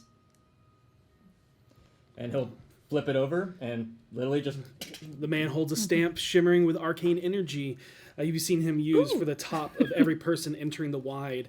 And after offering your hand, it is then stamped with magical ink with the sailing ship crest of Baldur's Gate. I feel like good this free isn't one of rides. those things where you could lick it and stamp it onto someone else's hand. Yeah, okay. Yeah, we were clubbing in the days. Yep. and as you go in, happy shopping. Nail polish remover for the X's on your hand. And so what you see, so the wide, it's this large cobblestone paved square surrounded by a variety of colorful and diverse stalls, shops, and makeshift booths. The atmosphere is you just feel that lively and energetic. There's that constant buzz of activity as people from all walks of life are here to buy, sell, and trade. I'm going to listen for the sound of hammer to anvil. Okay, you hear a couple. It's not just one shop. There's a myriad of competing shops. Yeah. Something else that you can infer is that some of these are outside traders that come into the wide from outside Baldur's Gate, but some of them are inside traders that bring their wares to hawk at Hey, inside the trading's illegal. Well, Welcome to Baldur's Gate. meaning fuck, meaning Martha that they might Stewart's have like a smithy probably would have like a full blacksmith shop somewhere else in the city. Yeah. But they bring their wares here and probably a small forge to do any repairs. But that is the same for many other things. Like if there is a jeweler here, they probably have a bigger place and only select things here. But the merchants in the wide offer a wide variety of goods for sale. You can find anything from exotic spices, textiles, jewelry, weapons, armor, potions, and possibly even magical artifacts. The market caters to all tastes and needs, making it a true melting pot of cultures and commodities, something that feels very similar to the trades ward of Waterdeep. And you can see that there are buskers everywhere. There is street performers, bards, minstrels, as they are gathering to showcase their talents, adding to this lively atmosphere. Damn it, I need coppers. You can see musicians playing lively tunes, jugglers displaying their skills, and even storytellers captivating audiences with tales of heroic deeds and epic adventures. I hand you 10 copper. Harold, you also I'm see... just going to give them to musicians. You also see... Thank you. I'm just going to say it. You know what it is. Scam artist. You see, Fuck like... the Pebble game and the card games and all sorts of things to try and trick outsiders to just, hey, you know, this is a real easy game to play, no problems. Maybe you can earn that little extra gold you need to buy that thing you want in the shop. But is there a guy selling airbrush t-shirts with our names on them? Oh my god. Where's the caricature artist? I need the caricature artist. Just a bunch of airbrushed BFG shirts. With a dolphin. 3 wolves howling at the moon. Yes. Oh, No, it's got to be 3 owlbear Welcome moon. to Yeah. Baldur's Gate Beach. Nice. Yes. I am keeping a watch out for any thieves' cant as well. Oh, I know. Okay. Sounds good. We'll keep that in mind. You can see that ever since you've entered in this part of the city, and you could see, like, there's... From when you entered, you can't... see everything because of the myriad of like just cobbled together, tightly packed houses. But anytime you could see down a full thoroughfare, you notice that the city slopes down heavily. And there's even a secondary wall that separates the upper city from the lower city. And the lower city, just as compact, but that's where the bay is, where you see the... So it's like a retaining wall and then a second area, or it just slopes straight down? It's slope, and then a drop, and then also slope. Yeah, So, that's what I meant by retaining wall. I'm also watching for Order of the Gauntlet, folks, because I know they came down here. When we see that drop off, so that there's more of a vista of the city, in the telepathic bond, Orkira is going to ask, Hey, anyone see where we're supposed to go to meet the guy? Because we're supposed to meet the guy this morning, and we still need to find. Karina would have shared. He pretty much got put out of power. There's a new governmental structure that has taken over. He seems to be disgraced, more or less, and so we're probably going to have to ask locals where he is, and be careful who you ask. I have portrayed him as someone I used to trade with, and I'm just stopping by to say hi for a courtesy's sake, because it seems that he is not well favored since a ruling power took over. That makes sense. I was just thinking, because you had that little vision, and I was wondering if, like, you recognized it from here. I know it's kind of a long shot, but figured I'd ask. It's like looking at a whole city, trying to find a needle in a haystack. Yeah, the architectures here is a little more samesies than I thought it was going to be. Okay. But if I'll recognize the balcony when I see it, but I don't see it from here. And although the dwarf called the governing body the Four Horsemen, when he explained, you know that it's actually called the Council of Four. Yeah, she would have conveyed that, like, Council of Four, but like he colloquially called them the Four Horsemen, so bad dudes. Don't like that. Yeah, they just sound like... I'm slipping into a carrot. They just sound like real assholes. Yeah, let's do what we need to do and get out of here. Yeah. Okay. And I'm gonna walk around with Seisha to find Dorian. You pass by a couple, listening for those hammer falls and things like that, and eventually, where you're going to there? Yeah, we're gonna just kind of We're going around. We're together. So Okay, you two are together. Yeah. So you're going for the We're Smith. going we're armor going and then Smith jewelry. and then jewelry. Okay, and where's everybody going? We're gonna break it up and kind of Yeah. just hit you one at a time as you guys are separating. I'm gonna probably do you guys last. Yeah. Okay. But I think Orkira has been tasked with find things to help with being underwater. So she's going to be looking for potion shops and scrolls and Potions, places elixirs. yeah. So yeah. got it. And then Harold and Petunia. She was looking for a scroll, so possibly, like... Yeah, I got it. Yeah. That's probably with Orkira. Okay, got it. So as Petunia, are y'all all just kind of the three of you sticking together? Yeah, I think that makes sense. Yeah. Cool. Yeah. Got it. So first thing that you come to is that you find is a potion and elixir stall, a vendor, and for brevity's sake, you asked around and or you've listened and kind of heard and like this is the best of the ones around. Yep. Perfect. That's see all this- we need. You see this stall is a riot of colors with potion vials in various shapes and sizes displayed in intricately carved wooden shelves. Each vial is labeled with a handwritten sign and a distinctive, slightly shaky script that's kind of hard to read. The potions seem to range from mundane to extraordinary, judging by the prices. But you hear someone claiming that they have a solution for every ailment and every need, as you see a middle-aged gnome with a wiry frame and perpetually enthusiastic demeanor. His wildly curly hair is a mix of vibrant colors that seem to change with his mood as he speaks. He sports round spectacles that magnify his wide, inquisitive eyes, making them look large and bulbous across his small head. His clothing is mismatched, a collection of vibrant and eccentric garments adorned with patches, pins, trinkets, and various shapes and sizes. And a belt laden with potion vials of all colors hangs at his waist, each vial gently clinking as he moves.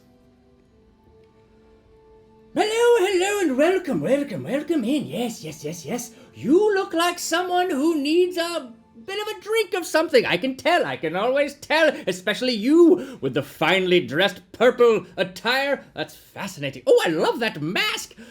Here, try a sample, and just like, we'll just shove some bit of bubbling,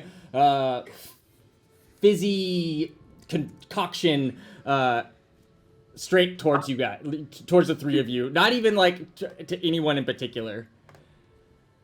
I will, before anybody takes a drink of this, because Harold is of the opinion that we can't fuck this up if we're going to be going to the Sea of Stars. We'll take a gloved hand and we'll gently push it back, and we'll say in a voice that is definitely not his normal one, "I'm afraid not, friend. No, we are looking for something rather particular." Suit yourself! And he just throws it back. I like him. Bubbly! I love this guy. You're looking for something... Well, that's what that one does. You see him like look towards a small plant that is also like this ornate display, like a bonsai tree that has tiny little potion bottles hanging from its limbs and stuff like that. I did not forget to water you. I think you're addicted. I think you have a problem. As he's like pointing to the plant. Friend, Where were the druid?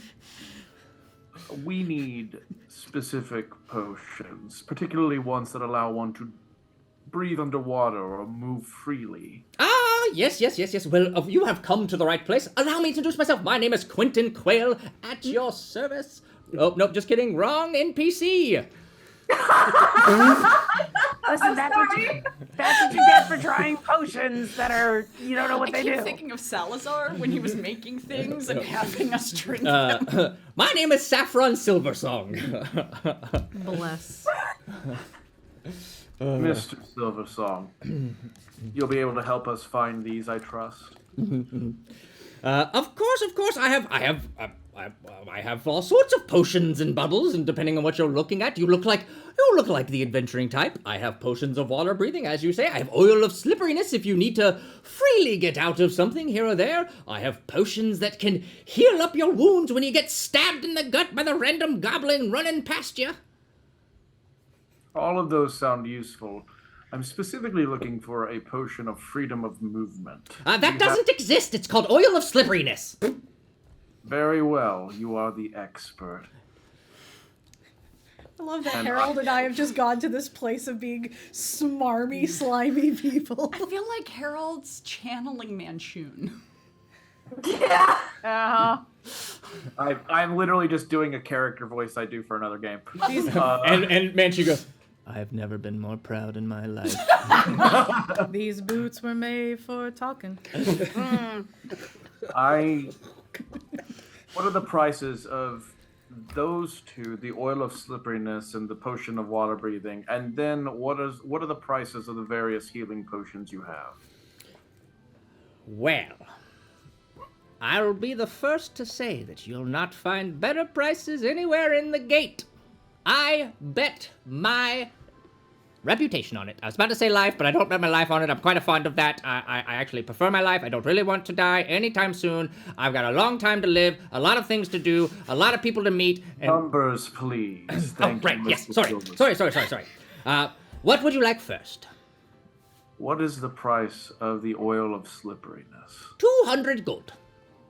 200 gold. And what is the price of your potions of water breathing? 100 gold. And what are the best potions of healing you have and their prices?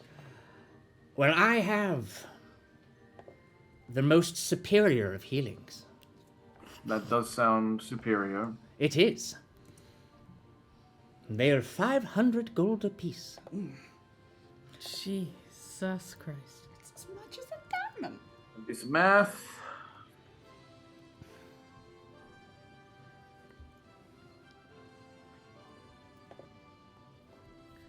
Oh boy. Oh boy.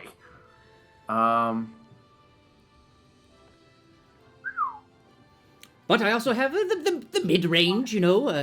If you're not quite feeling superior, but just need a great pick me up, that'll be 300 gold.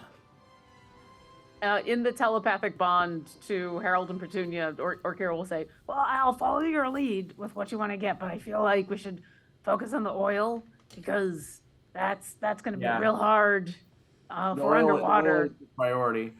And I Yeah. will say to him, reputation being what it is, 200 is awfully steep. I've seen them cheaper in other places. Perhaps we can No, make you some haven't. ground. No, you haven't. Dear sir, and I'm going to roll intimidation Okay. because Intimidation. Yep. Don't.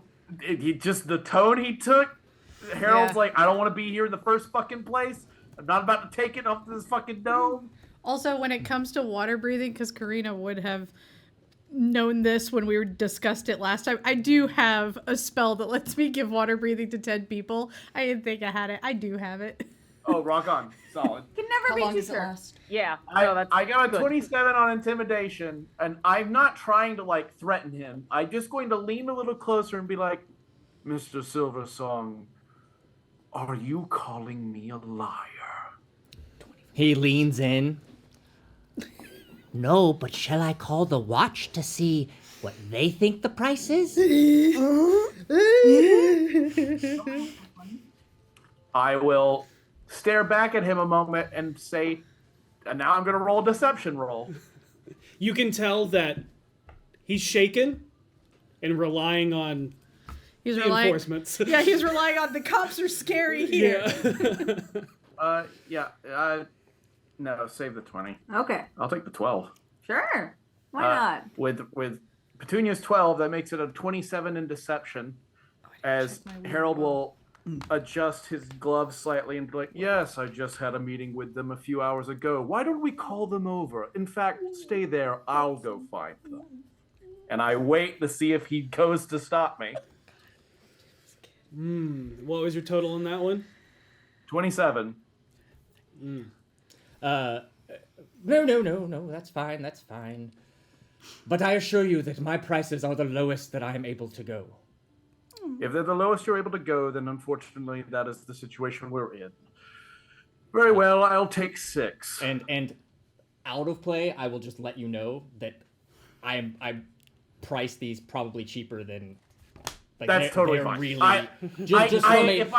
from an out I'm of a game social standpoint. character, I'd be silly not to. Oh no, of That's- course, absolutely, yeah, for sure. I just wanted like Ethan to know that these prices are actually very cheap. A superior healing potion actually is about 3,000 gold Jeez. because it is a they very get- rare item. It get bad. It get real bad. Yep. I all I can hear is just Patrick Logan in the back of my head going, "You fool! Go in there and get lower prices." So, I will buy 6 of the oil of slipperiness, and then I'll get 1 superior healing potion. Okay. So that's 50 platinum, right? Yes, 50 plat. I will spend it. Okay.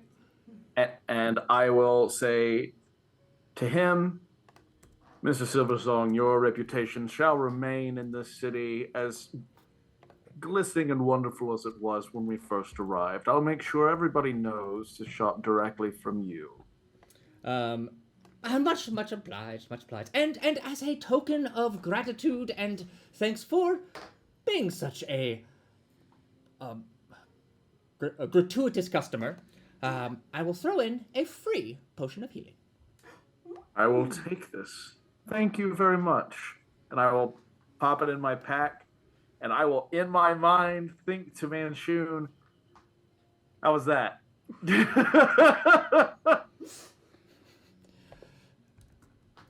Much better. and I will nod. I would have like, destroyed him. Don't start seeking Manchun's approval. Not all of us can fight. Not all of us can fight the watch at once. And I'll nod to Mr. Silversong, and I will turn to Orkira and Petunia and say, "Is there anything you wish to purchase while still here?" Yeah. Do you have any more of those? That oil?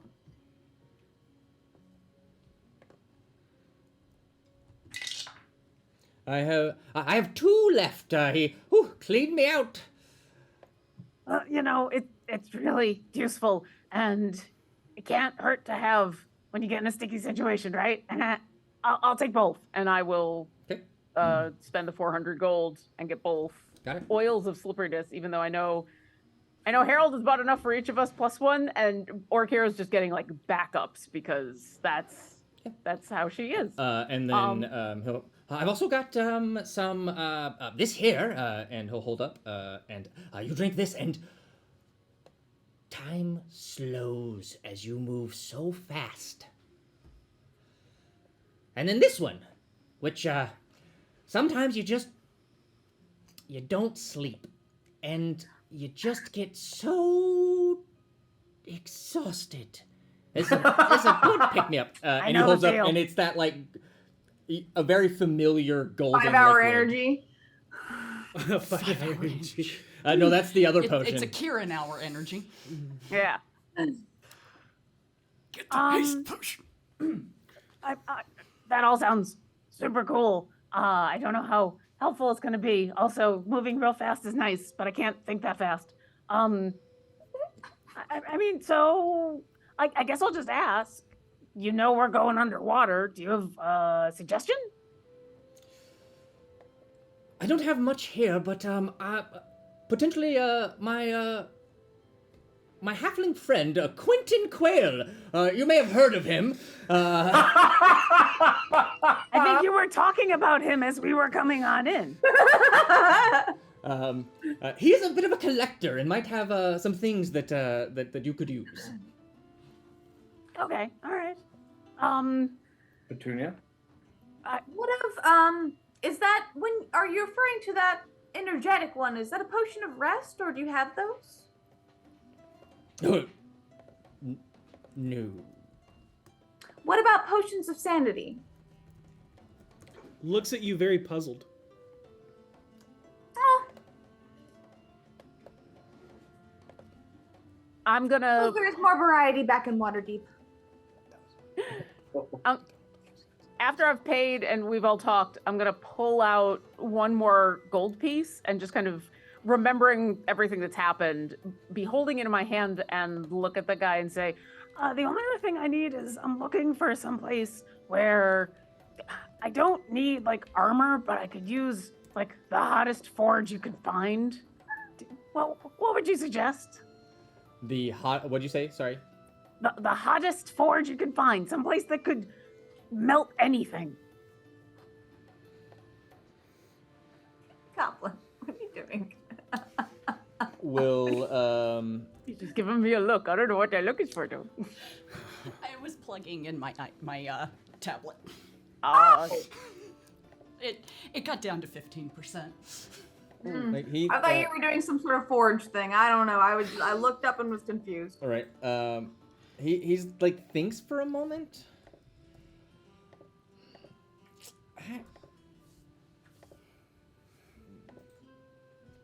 Kind of just shrugs.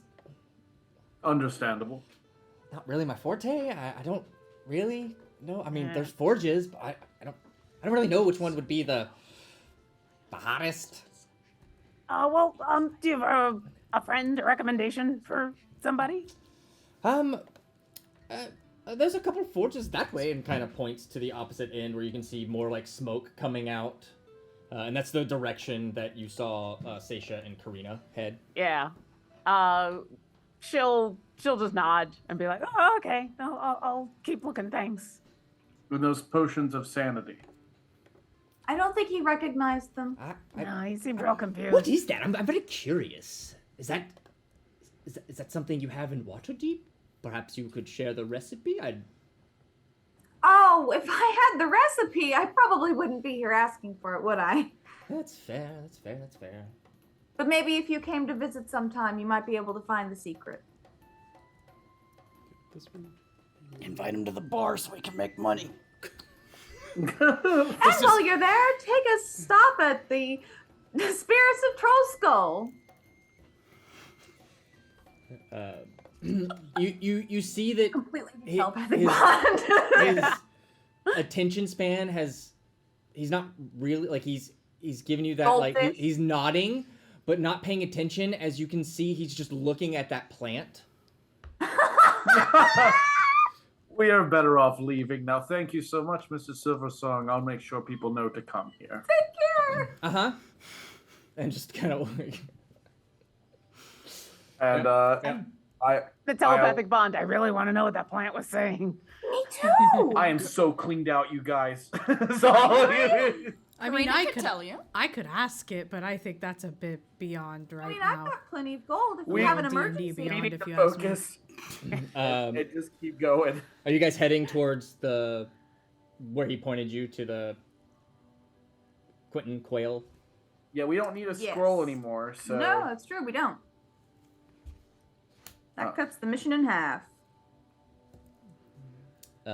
And you will approach another stall where you can see this like treasure trove of curiosities and magical wonders.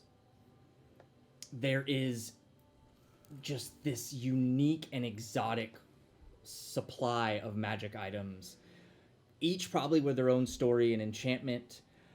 And you can see just this, I mean, you can just feel the natural charisma coming off of him as this halfling who's standing on a stool to be taller at the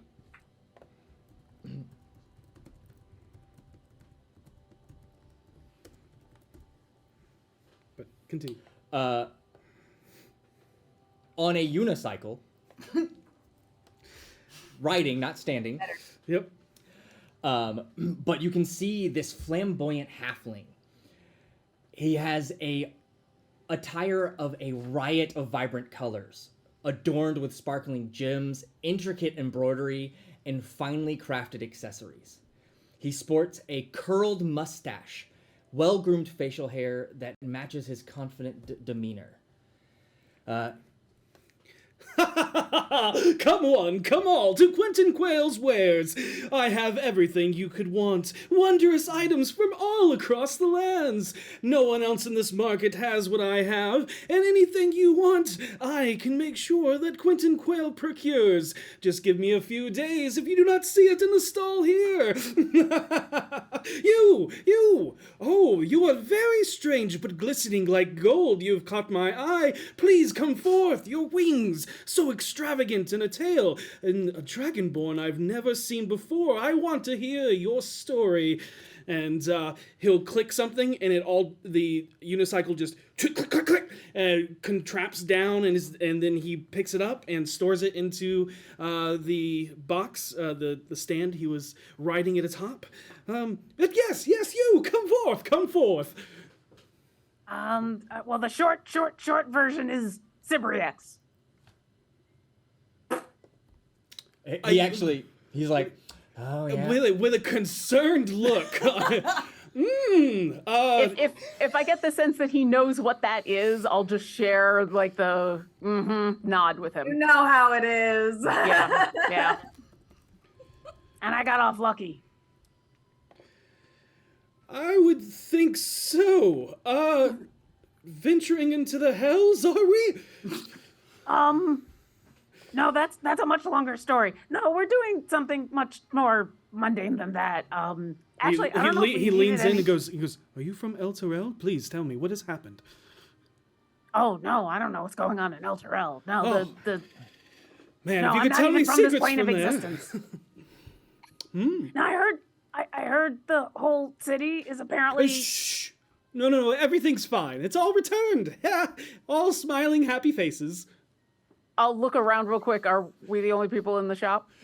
No, because it's like open open market.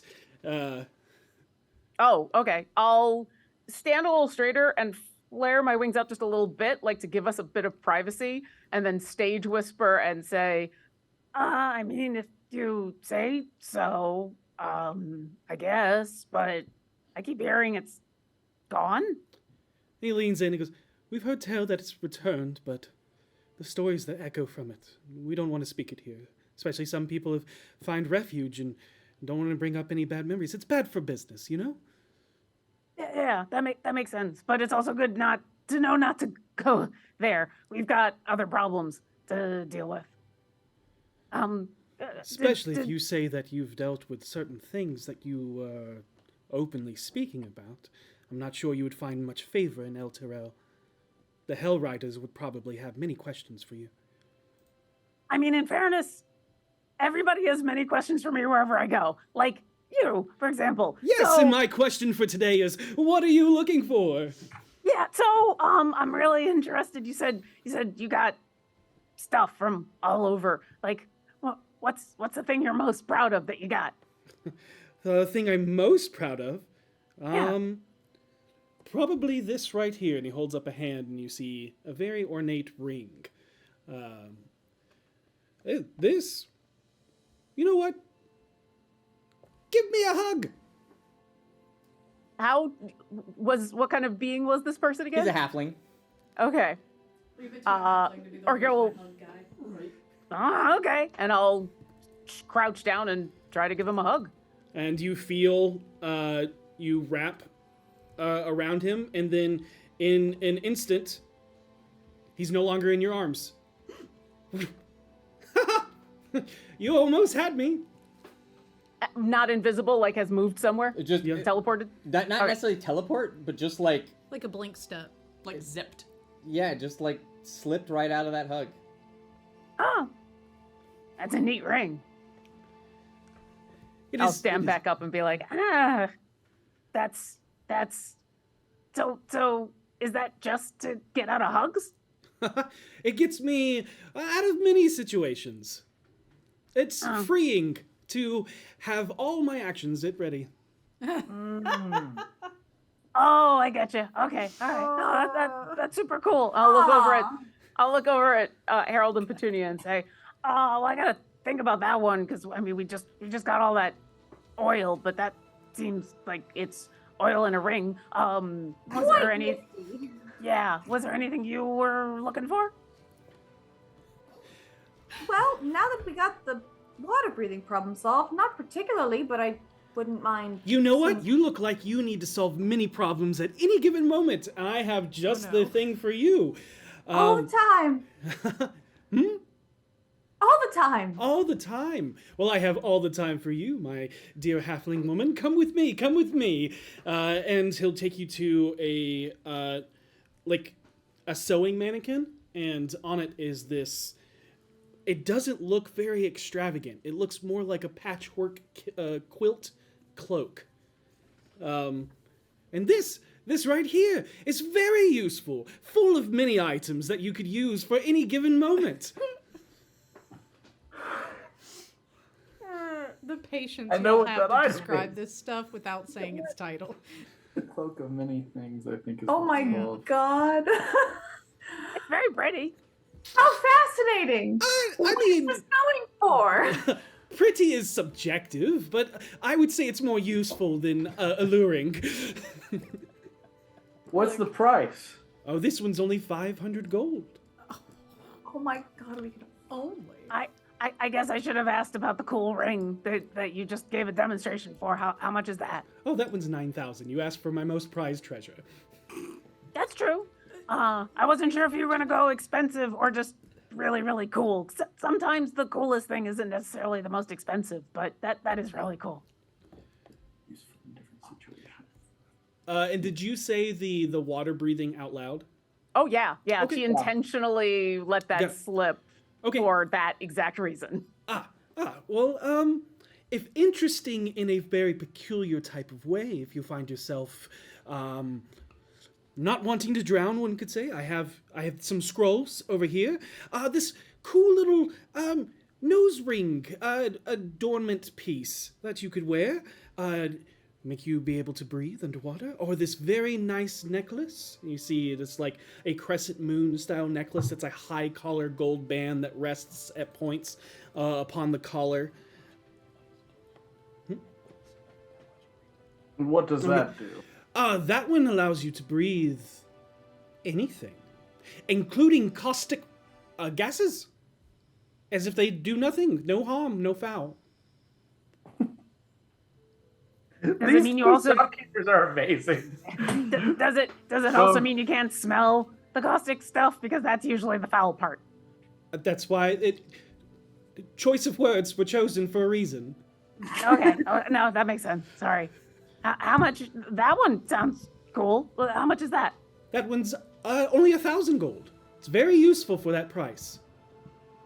In the telepathic bond, Orkira will say, so I know that Karina can make us all breathe water, and she's awesome, but I'm always kind of looking for backups in case things go bad, and so maybe getting her something so that she can always breathe underwater and still cast spells might be a good thing. That's kind of where I'm going with that, but I only have 482 gold left.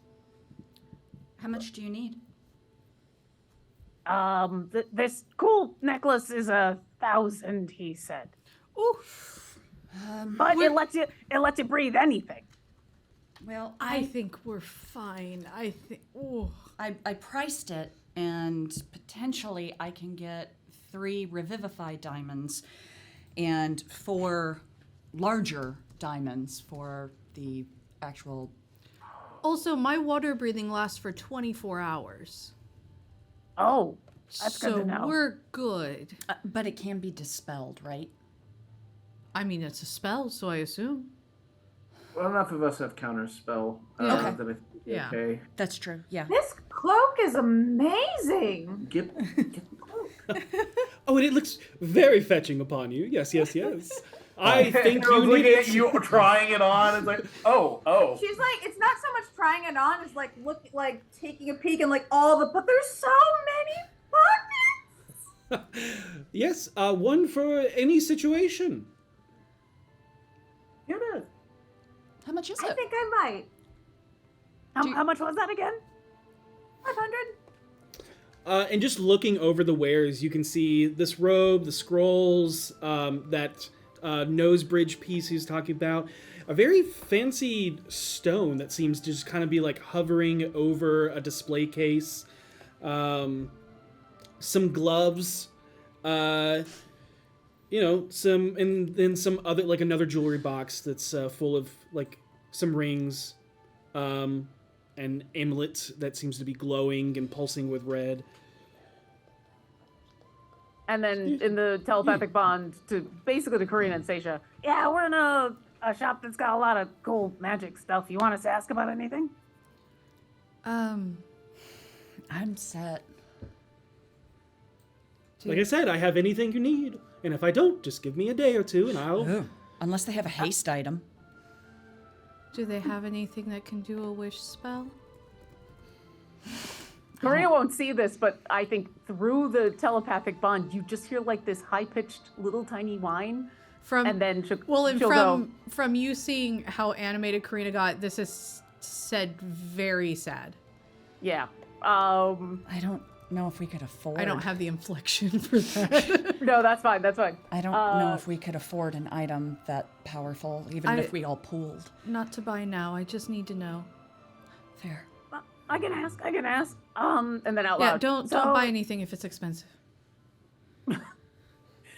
Well, I guess we'll find out. Expense. Wishes usually come with really bad consequences, so maybe it'll be cheap. And then out loud. So I got a friend who is looking for things to make her go fast. And I got another friend who just wishes she could do a lot of really cool things. If you want to go fast, I have these pair of boots over here. Make you walk faster, run faster, anything like that. But if you're looking for The boots of the blue hedgehog. They are blue. Sonic shoes. Go Wait, like Waterdeep, it's gonna be the best. Actually, they're red with white, a white. Yeah, head. yep. Yes. High tops. Yes. But if you're looking, Hedgehog barefoot going, this is bullshit. but if you're looking for something to boost you even further, have you heard of my friend Saffron Silversong? He has a potion. Oh yeah, we just came from there. That was cool. No, Bless his soul. yeah. Apparently the two of you are friends. These but two really got a that's- scam going, and I appreciate it. Yeah. No, I think we're looking for something a little more permanent or can be reused than the potion as far as the go fast or the being able to wish upon a star. That last one kind of steps back. Oh, I don't know if anything like that exists beyond a genie's blessing or even a god. Found a genie. Done. You never know without asking. That's true. That's true. Are you buying that cloak? She's already like at the counter with like 500 gold ready. Like she's still wearing it. She's like she's ready for them to cut the tag off already. She's got the money. She's ready. Okay. She's putting it on the thing that like takes off the little Yeah, she's like there already. She's like, anti-theft tag. Yeah, and he says, I have a scroll that kind of works like the potion, but nothing that's permanent. Okay, I'll find out from my friend if that'll work later, and we'll come back. But Okay. I think Petunia's looking to buy the really cool cloak. I know it's going to look great on her. Yeah, I'll just if you could, come out of the shop. I can't leave my wares ready for your prying fingers. Not that I don't trust you at all, but you are in the gate. Understandable. I don't want to have to remove your hands. Scroll. A scroll. I'm going to assume it's the same price as the potion. Nope. The scroll is same as that. Oh, okay. It's that price. Got it. So, the scroll is 800 gold. And the reason why is because you can transcribe it into your book if you were of that nature, and so you get kind of like that bonus feeling because you see the magics how it's done. You can't really replicate a potion unless you're someone that can make them. It's true. Understood. Thank you. We will Very tempting. consider and return. Okay, but you're getting this cloak now, are you not? Yes. Okay. She's like money's like she's starting to play with how the money's stacked on the counter. Like she's making the gold into a pyramid because she's like the money's here. I'm just playing with it at this point. Got it. And he'll take it, ring you up, magically create a till that opens out of this arcane box. And as you place it in, and you see no other money in there, it closes as if to transport the money to a different location, so that his money cannot be stolen. That's But cool. That's smart. yeah. That's real smart. Steal the Yeah. box. It makes me think of how like at NASCAR the concession stands actually have like the tubes like at the bank. And Oh, they, yeah. they empty the concession stands regularly. That's cool. It is an actual. It's technically I think a magical spell, but you put something in a box and it sends somewhere else. So if you Yeah. took the box, it would go to Yeah, the yeah. same location Yeah. every time. No, I just yeah. Yeah. That's cool. Yeah. So he's like, here you are, and takes off the protections against it from being alarms going off if stolen. So and puts it on you. Yes, you look very fetching. I said that this was not a very good-looking cloak, but on you, I would say you're the prettiest halfling out here. Hit him, Harold. I was gonna say she kind of looks around, notices Harold happens to be like probably surprisingly distracted about something. It's like, oh, you're just saying that. That's no. I like it. It's very humble. I think it's very pretty, and if you like it, then that's all that matters. I like it. I think it's very useful. Where in the gate are you staying? With friends. With oh, your friends. Well, perhaps they also would like something. You know what? I'll mark this down to 800 gold. And he points towards that floating stone. I might have missed the description of that stone. What was it all about again? I don't know if we got one, actually. Nope, it's just a floating stone. What is that? It is said to be a stone from a forgotten god or a god from another plane. One that could protect you. They say the god's name is Ioun. And Orkira looks very confused. I was saying, am I able to make a roll about that? Sure. Religion? Go ahead. Can I join in on that just for funsies? Sure. Yeah. Yep, that's Not that great, actually, all things considered. 2. But it's better than that. Yeah. I mean, I rolled a 3, so. Oh. Yeah. So what did you get, I see Petunia? things, I don't know things. What did you get, Petunia? An 18. 18? Okay, so you've heard of Ioun stones before. You're unsure if that's just the name that Toril has just adopted over the many eons and millennia, or if it actually is tied to a goddess of knowledge from different far-off planes, different worlds, things that like Karina and Orkira hail from. And one of them, you've heard in old stories something about Greyhawk. But Ioun, you know, to be the equivalent of different worlds being Agma. But in Toril, in the realm space, Ioun is typically just the name given to specially magically imbued stones that oftentimes float around someone's head. You remember Harold speaking of an evil warlock that was said to have 13 that circled his crown. Interesting. And you said that's 800 gold. Yes. Is it, does it do anything, or is it like magnetic? It is not a lodestone. Oh, okay.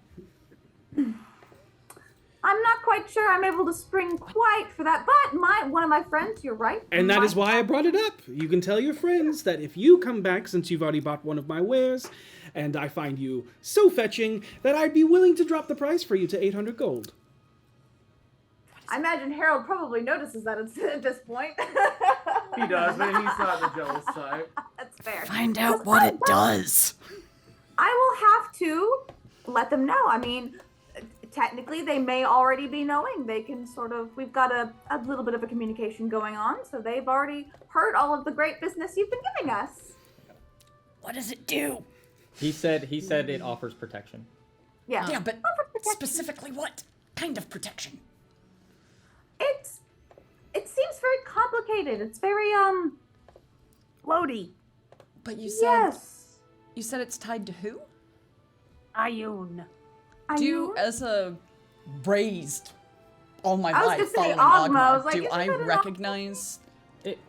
Yes, but no, I mean, that's really nothing. Yeah. That it's yes, you do in the sense that it is a knowledge-based deity that is oftentimes correlated to Agma. Right. Oh, that's interesting. If it's knowledge-based, there's a chance that it offers some sort of, maybe it's a legend lore thing, or no, protection, so maybe it protects your mind. I don't know. I'd want to know more about it. Would he let you identify it? Am I allowed? I don't know if I'd be allowed to do that. Well, I could try. I could ask. Yeah. I don't know if this is unorthodox to ask. Obviously, protection is a very enticing description, but it's also a very broad description. And I I consider myself a scholar, but I only know so much based off of the name. Is there any way I could take time to identify it and see if we're interested in purchasing it? Anyone in the circle? I see no reason why not. Just wanted to ask first. But you must do it here. Oh, of course. Oh, my goodness, of course. Yeah, can't have you wander off. Alarms would go off, and I definitely don't want to take your pretty hands. I wouldn't, no. We're not interested in offering hands anyway. Ethan. I mean, unless you're offering yours. I'm not. Oh. But thank you for asking. Well, fine. Requiring them is always a pain in the hand. But yeah, you can take the time and you see that this iron stone of protection would give you an advantage in a fight as you're able to understand combat a little bit more and discern where people are going to attack or how they're going to attack, mechanically granting you a +2 to your AC. Your next move's going to be... That's cool. Excellent. Let's see. Could be Do you have to useful attune to it? for Garina. Yes, It could be useful for Karina. I'll throw into the telepathic bond. If we think it's something we want, I can throw a couple hundred at this. What do you think? How much? Let me talk to the armorer before we Yeah. decide anything, because That's fair. that sounds We'll have considered. to- we can put our heads together for it once we consolidated everything. Yeah. I'm already so hard to hit. I agree it would be a good idea for Karina to have it. Yeah, but I'm about to go talk to another dwarf, and I got a, tell him I sent ya from the other dwarf, so I might be able to make out better with the same benefits. That's true. Good to have options. Yeah, good to have It options. sounds like as long as Petunia comes back in the cool cloak, they'll keep the discount on the table. So we got time. Great. Okay. Thank you for letting us do that. That was super nice of you. Our friends are interested, but we got to meet up with them first and kind of. Well, hurry back soon, because I'm sure that somebody else here might buy it. It's a very busy market, after all. Absolutely. It's fine. We'll just go rob them. I mean, those are your hands you're putting on the line. I touch your rabbit pocket. I can only regenerate one of them at a time, so that's up to you. No, whoever buys it, we'll rob them. Oh. And as the three of you head off towards to possibly meet up with to see what Seisha and Karina have been able to learn and or acquire, that is where we're going to take our break. Yep. And when we come back, we will be in the second half of this shopping episode. I really like the NPCs y'all got to deal with, and I feel like the ones we're going to deal with are going to be really mean to me. Oh, he's going to be a dick. It's going to be great. I mean, it's very possible that, like... Lucky, right? Like that. Yeah. Remember, enter #Eldritch for your chance to win a $50 gift card from Eldritch Foundry, and we'll see you soon. For just a moment. Baldur's Gate tree. Oh! Baldur's Gate. For just a moment. You almost feel as though this incredible weight,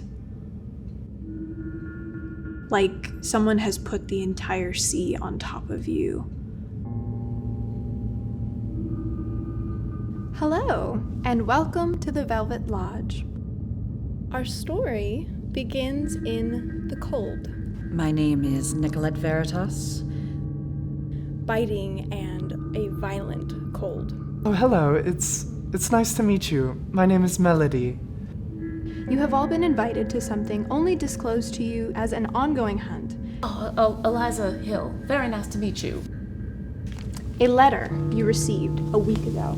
Nice to meet you. I'm Bodhi Pierce. One, very cone-like in shape, falls directly over where she is sort of beginning to stand. Oh my god. I've got a gun and a pair of stilettos. That's the best I got. I feel my breath. And there's something there too. There's writing on it.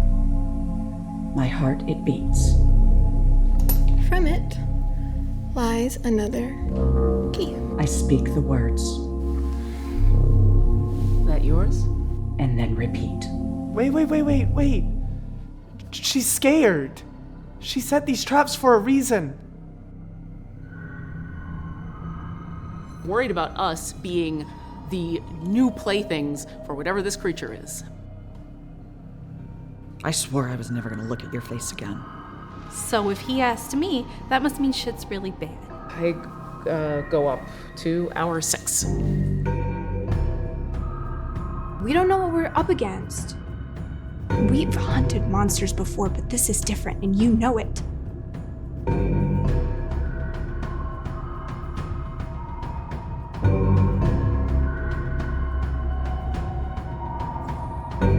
Who do you believe the easiest to manipulate? There is something waiting for you at the end of this lodge.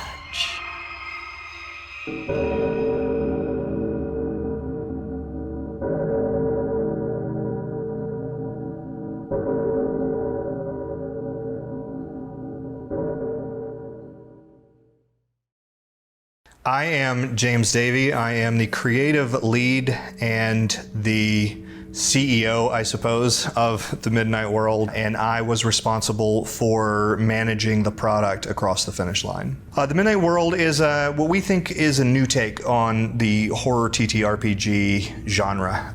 We love a lot of the horror games that exist today, but we specifically wanted something that felt more authentic in the way that it approached trauma and the way that trauma has a long-lasting effect on the psyche of the people who experience it. We wanted to really press that angle.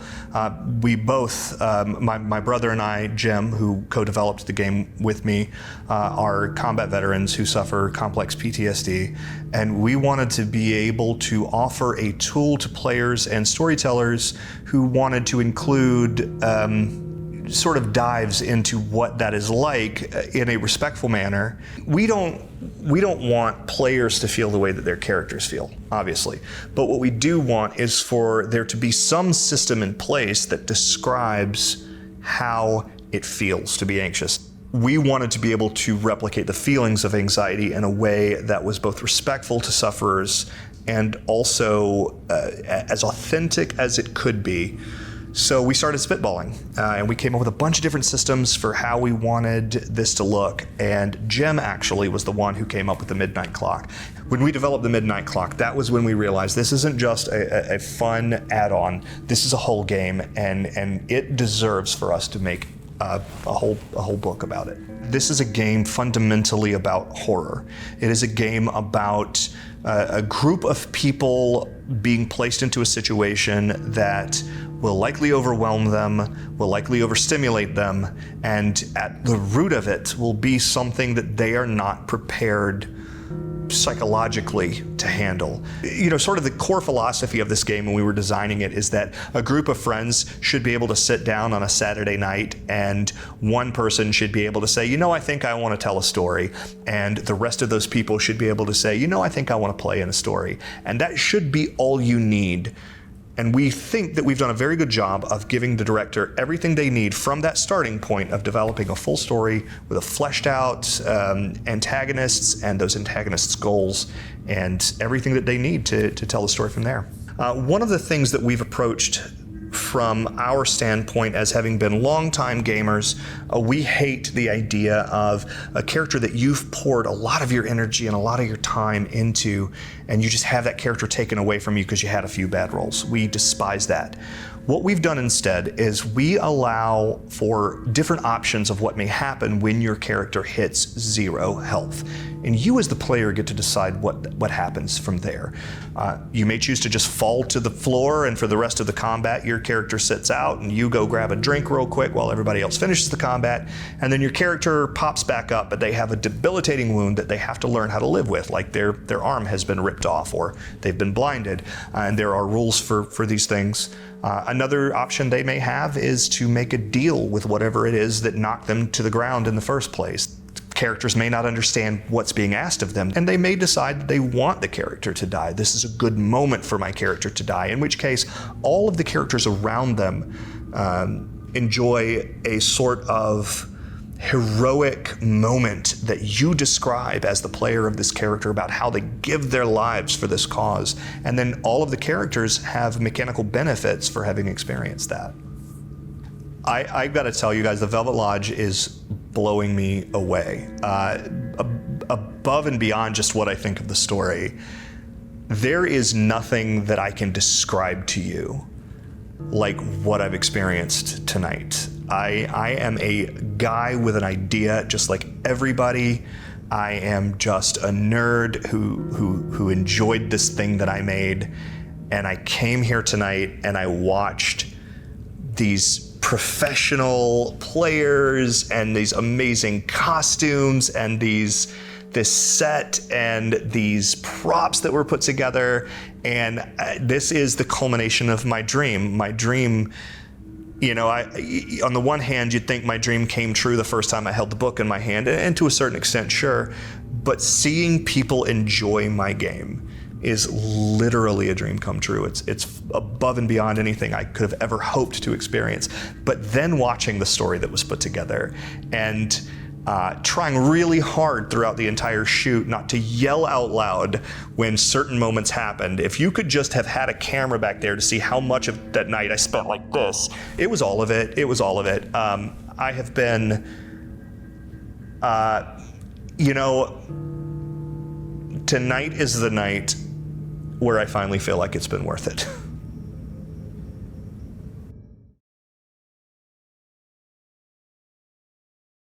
You've got a character, you've decided that it's finally time to get a mini of them. And the folks at Eldritch Foundry are here to help out. We open the site and already there's an embarrassment of riches and options. So I'll go ahead and pick the horns, hair, which again, I'm spoiled for choices here.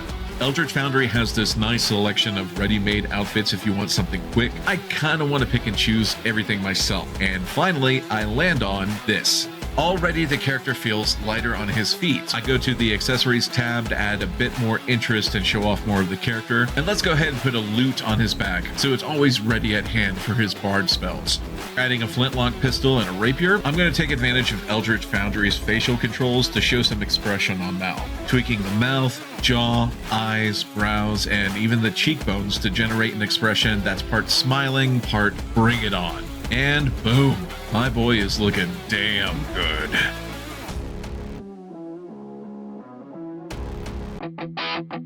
Pick up your gear and open your chests. Throw on your armor and head out on a quest. Hey, hey. It's a brand new day. On the slow coast, your allies will help with blades and bows and magic as well. Hey, hey. Heroes on their way. Fighting together against overwhelming odds. Fighting together in favor of multiple gods. Idle champions of the forgotten realms. Idle champions, adventure never ends. Idle champions, get your wall and there. Idle champions, you will say it again. Idle champions.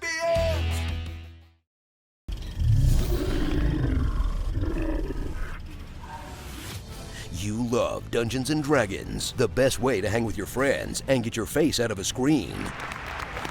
Now, experience the ultimate way to play by hanging out with your friends with your face in a screen. You mean I can finally play D&D from the toilet? Asking for a friend. D&D Beyond. Explore strange new worlds and fantastical cities, thanks to a company in a really boring one. And subscribe to create unlimited characters for your adventures. Who's with me?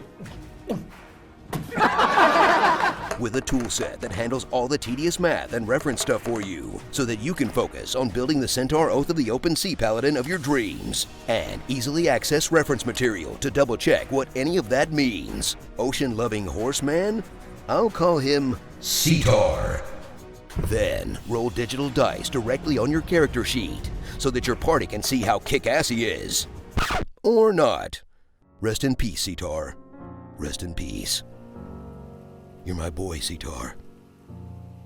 Well, back to the character creator. Take up the mantle of Dungeon Master to add friends to your campaign. Enable content sharing so that the entire party can access your books and content. Then, after you've noted who didn't bring snacks, unleash unspeakable terrors on them using the Encounter Builder and Combat Tracker. Owlbear? Nah. Giant Spider? Too basic. Ah, here we go. You never bring chips, huh, Dave? You get the Gelatinous Cube. Classic. D&D is for everyone. D&D Beyond makes it easy. Friggin' Dave, better bring snacks next time. Tell him about the good stuff too, Dave. Tater tots or his wizard rots.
we then Pick up a snare.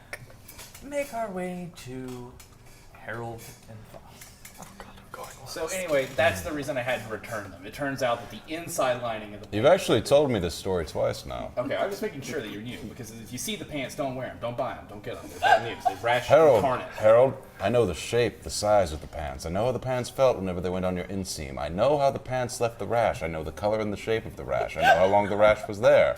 Did I tell you how long the zipper was? Yes, you did. Okay, just making sure. The zipper was 3 inches long. It was made in brass. Wow, you are really... It made a song up and down whenever you pressed it up and down. I remember all of these things, Harold. Do you know why?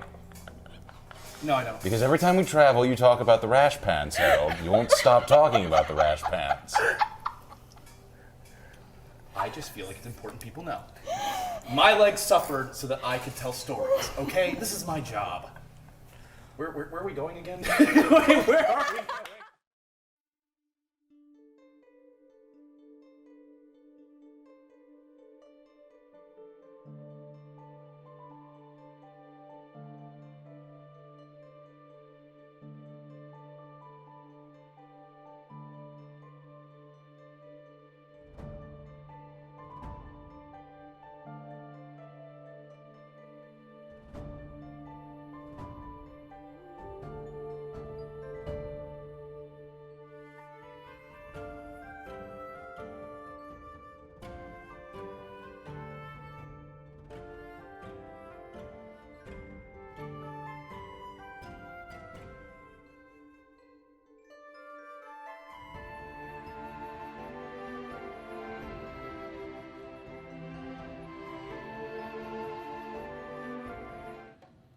And we're back from break. Welcome.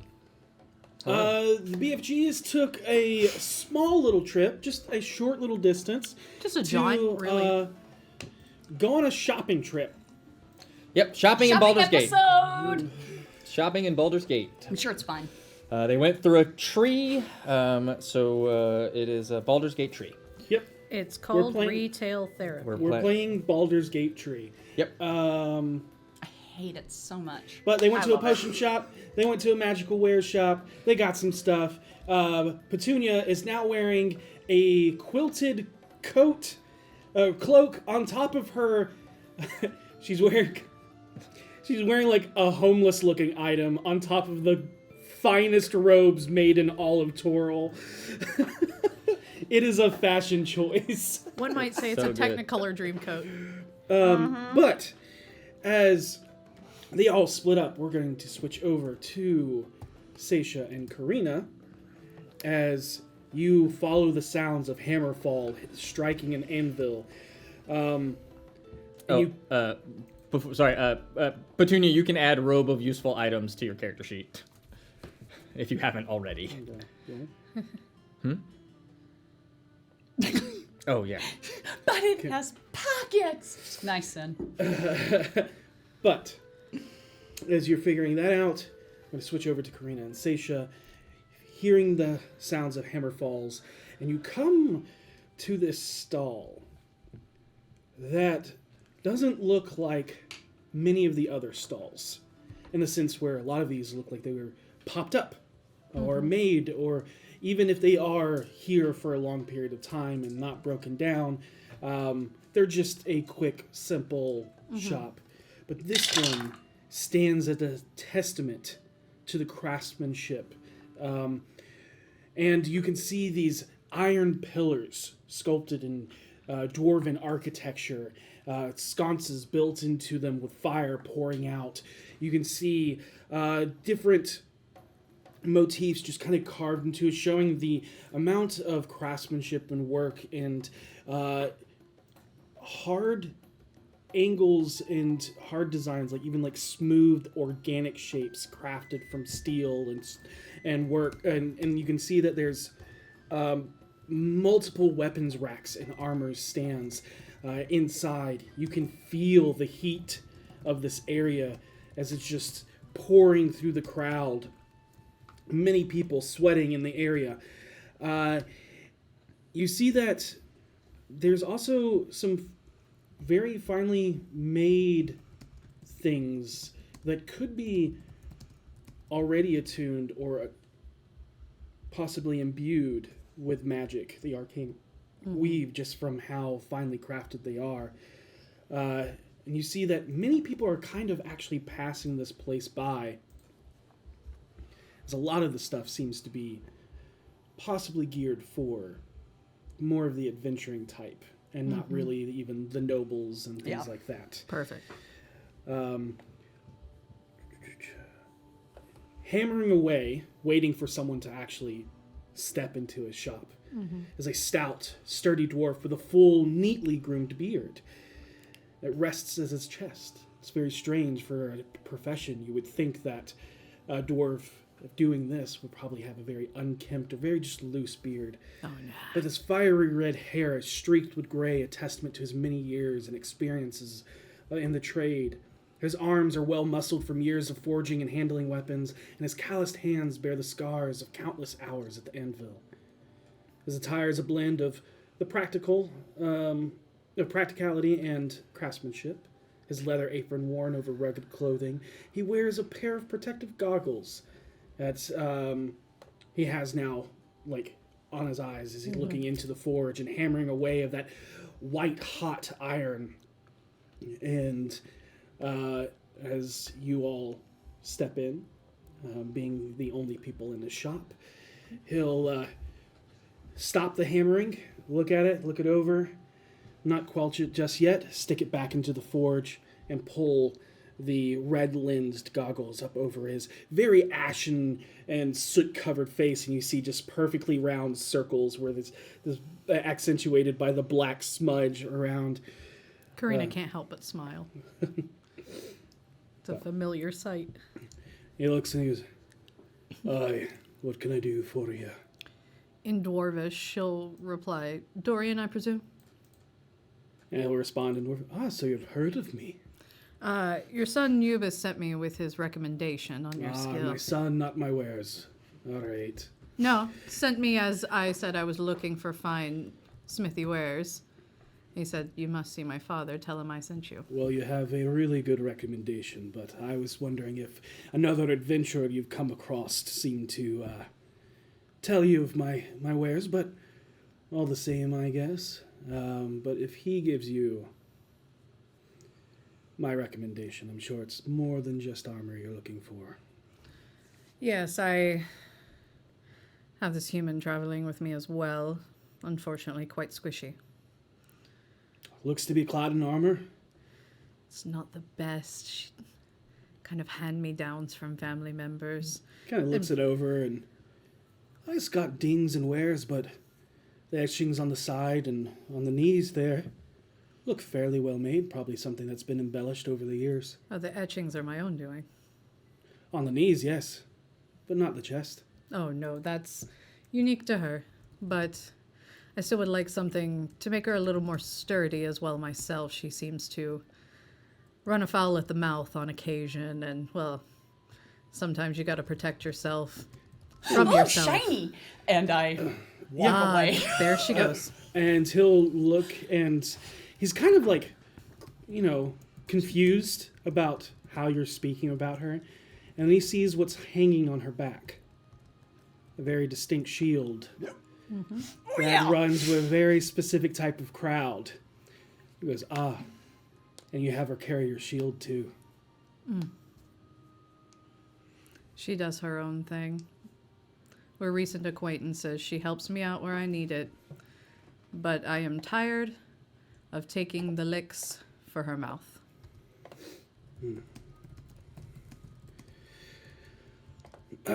Well, what you do with your property is none of my business, but I know your type. Money is king, as they say. Of course.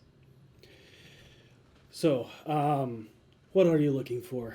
I guess I could forge something that would silence her, if that's really what you mean. Oh, no, it's almost amusing at this point.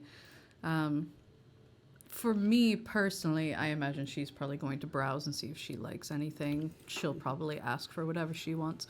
For myself, just something, and I have no brain for how to fantasy say this.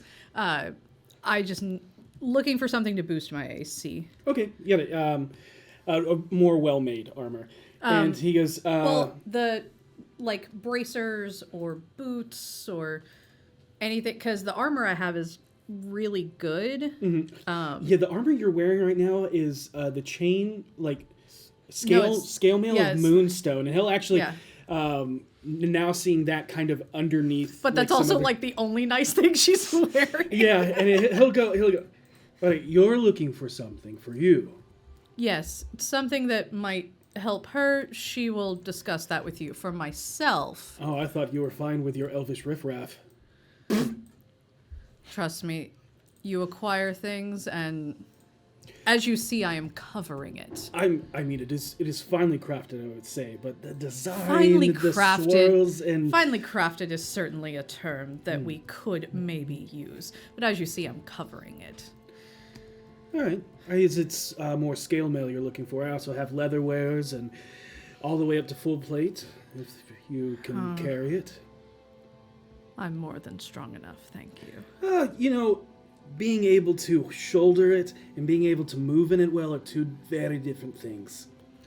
Movement's not always my top priority. I'm inclined in other ways. All right, if you just want to be like a true shield dwarf, then have at it. Could also make you some berserker armor. Heard tale of that. That would be interesting. Something preferably a bit more natural.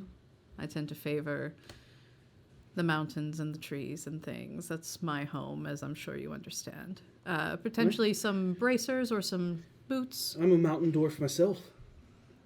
Lovely. But yeah, we have different things. I got anything from, like I said, leather all the way up. But if you're looking for something that's a little bit lighter, but still carries what you're looking for, and I can tell by the braids and gems you carry yourself, you like finer things. So how about maybe some of this mithril? What'll that run me? It starts at, well, be 800 gold plus whatever type of armor you're wanting. So it's the 800 for the mithril, materials, and then... And however long it may take me to make it, unless I already have it made. Fair, I might. What do you currently have in stock? What are you looking for? Not looking to replace the elven trash. Anything else, really. Okay, stacking armor is kind of very strange, but, you do what you want.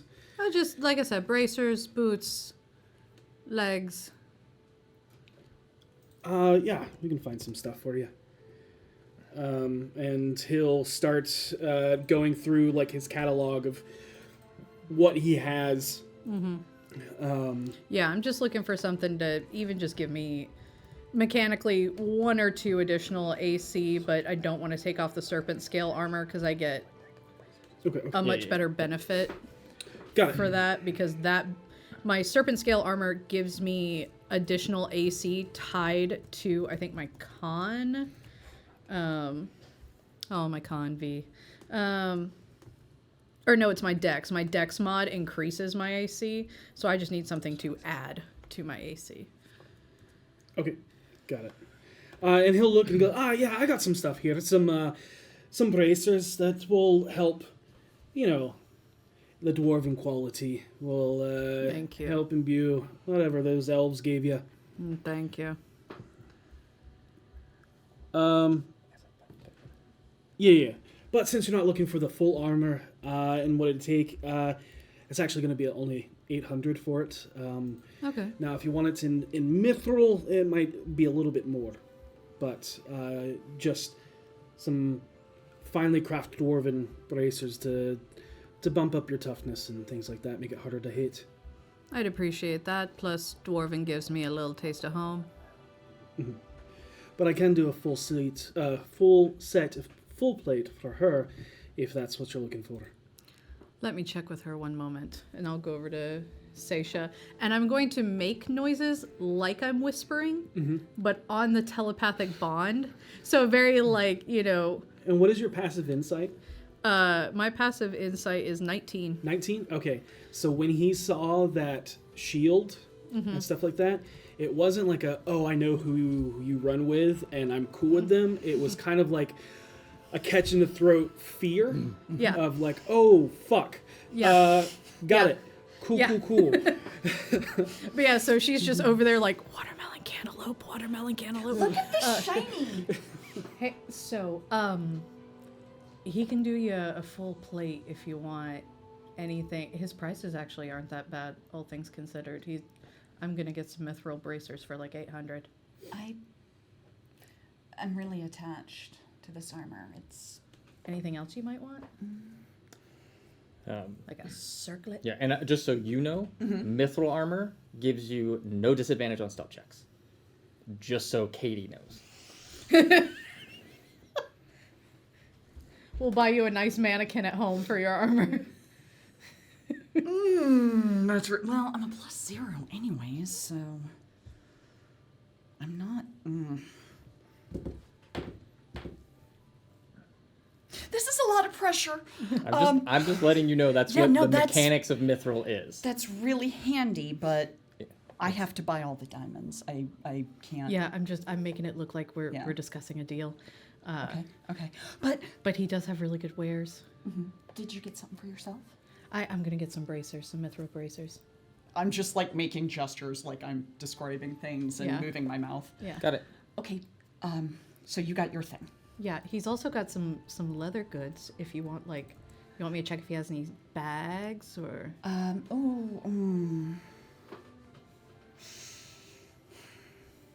We should have grabbed the portable hole. I don't think he's got that.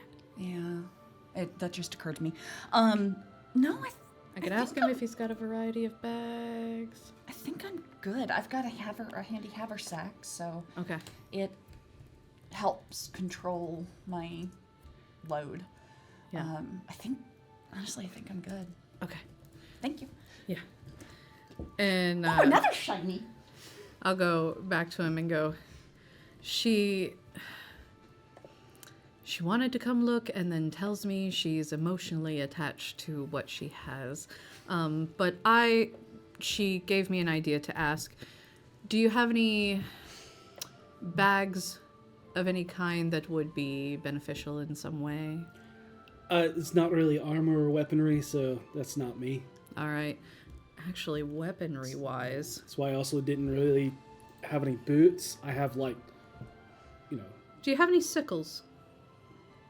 Yeah, I do. Are you, And she'll hold up... She has a moon sickle. Yeah.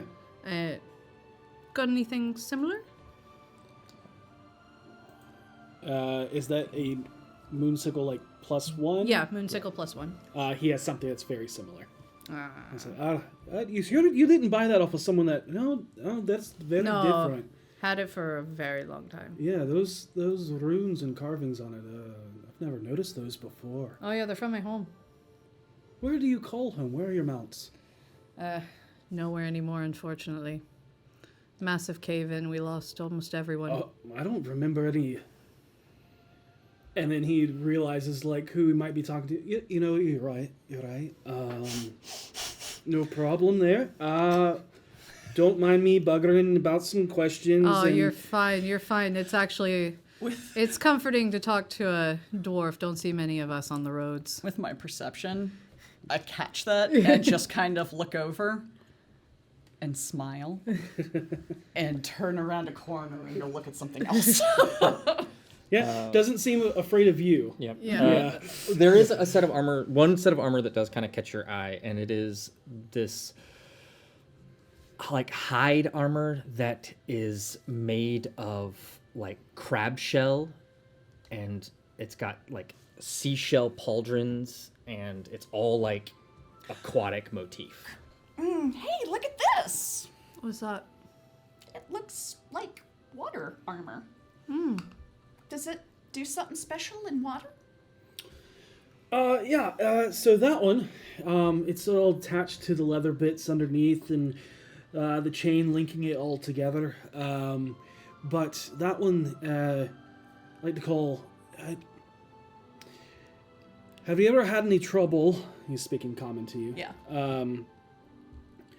swimming in what yacht? Yeah. Well, you never have to worry about that again. Really? Yeah. You'll never drown in that armor unless you stay face down for too long. What kind of protection does it offer? Is it similar to plate, scale, leather? It's hide. Okay. So probably not going to protect you from heavy blows as much as what you're wearing now, but you're not going to sink in it. Could you put your plate mail in the haversack until we get somewhere and then put it back on? The problem is, if I am in the front, like I'm expecting to be, True. I can't afford to not be in plate. Yeah. It sure is pretty, though. But yeah, it's going to be 1,000 gold for the Mythor bracers. Done. Got it? How much is that in platinum? 100. Yeah. I figured you gave us money so we'd spend it. I wonder if I could convince my sweetie to come back down here. You also did save the city from a giant kaiju and have gained the city 500,000 gold before you arrived. Yeah. But so you're getting paid again out of those dividends. So yeah, I'm gonna take out 100 platinum. Just to be showy about it. No, he not even phased, but not like it's more so he thinks you were part of somebody that is definitely this is how the money they use. And so she's doing it to like keep up the facade. She's like, yeah. If anything, it only confirms his suspicions. yep.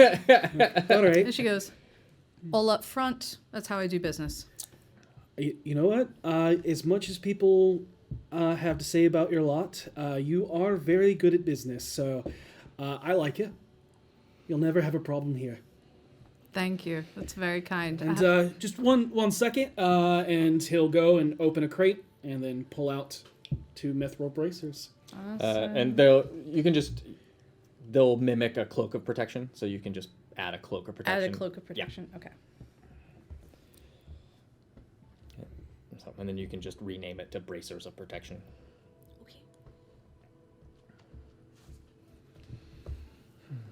All right. If there's anything else, please let me know. And if you change your mind about the armor, you know where to find me. At least until sundown. I will let you know that. Okay. Because you're paying me in suns, so I know where you're from. But it's where I last exchanged money. all right. Well, fair enough. So I don't know if you're from here or if you've been here in a while, but the Wide closes at sundown, and the Watch will kick you out. And if the Watch don't, the Fist will. Understandable. One last question, since you deal in the market area. I got a bit of the rundown from your son on how things have changed since I've been here last. An old person I used to trade with, it seems, has fallen out of favor, but for sake of politeness, I wanted to at least say hello while I'm in town. Would you be familiar with a old head merchant, Aben Forsworn? Aben Forsworn. And he looks at you with what you just said, and a very confused look crosses his face. Met him once or twice in the past. He was nice. I was heard from your son that he had fallen out of favor, but all right. And he just kind of nods because he goes, I guess you aren't really close because regular folk and friends just call him Ben. Ben. But he was friends. No, we were trade friends. Again, that confused look crosses his face. But he goes, I'm saying merchant. Yeah. Yeah, she's trying to say I've bought shit from him. I get what you're saying. Okay. The shield she's carrying and the merchandise they deal with is. Yep. Mm-hmm. Yeah. So he's like, all right. Well, he was friends with Duke Dillard Porter before Porter became a duke.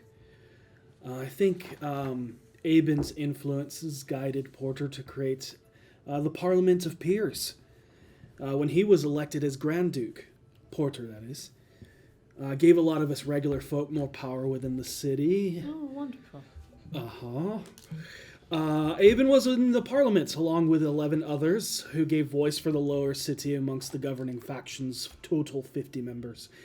Sadly, it dissolved after a coup of werewolves tried to take over the council Werewolves. of... Aye, werewolves, and they say it's in those woods over there, and he points, like, in a direction. I'll have to be careful then. I wouldn't wonder too late. The werewolves tried to take out the Council of Four, and Porter stepped down as Grand Duke. The city is wild, you know. Recently, I heard that a flying ship with tentacles crashed somewhere along the river that runs through the gate. You don't say. Yeah. Is that common or dwarvish? Currently talking in Dwarvish. Yeah, Dwarvish. But we'll info dump everything to you later. Yeah, they say that it appeared into the sky on the day of, like when all the stars made that pretty line.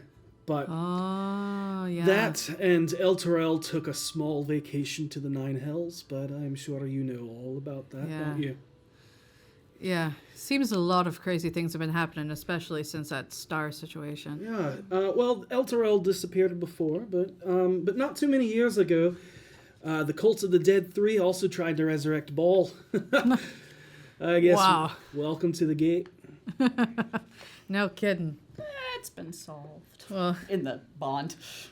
Thank you for the conversation, friend. It's helpful. I'll, If you're looking for him, yeah. As you said, you wanted to stop by and say hello. Yeah. If he were to still be alive, he's well in his years now, and you know how they fare. And he looks over towards Seisha. Yeah. She's like, mm-hmm. He would be living in Lower City, like he was City, before, okay. but in his villa. Okay. In the Eastway near Elfinsong Tavern. All right. Thank you. It probably seems superfluous to say hi to a absolutely accomplished craftsman as she looks around, but my parents always raised me, you always maintain good relationships where you can. You never know who's going to be a pauper one day and a king the next. You never know. Porter knows that story all too well. He's Yeah. still on the council, but nowhere near what he was. And if any time your lot needs my forge, it's at your aid. Thank you. We have a few more traveling companions. If they have need of anything, I'll make sure they know to stop by. All right. Just let me know. Thank you. Good evening to you. You as well. And they will turn to leave, and putting on the bracers and everything as she leaves. Okay. And on the way out, she's just like, Seisha, I don't know what he thinks we are, but your shield made him think we are a big fucking deal. Oh, yeah. Yeah, if he recognized that, that could get difficult. I didn't even think about that before we came in the city. He seemed kind of scared, actually. He should be. Yeah. Should we put it away? I don't have anything I can put Hold it on. away. Hold on.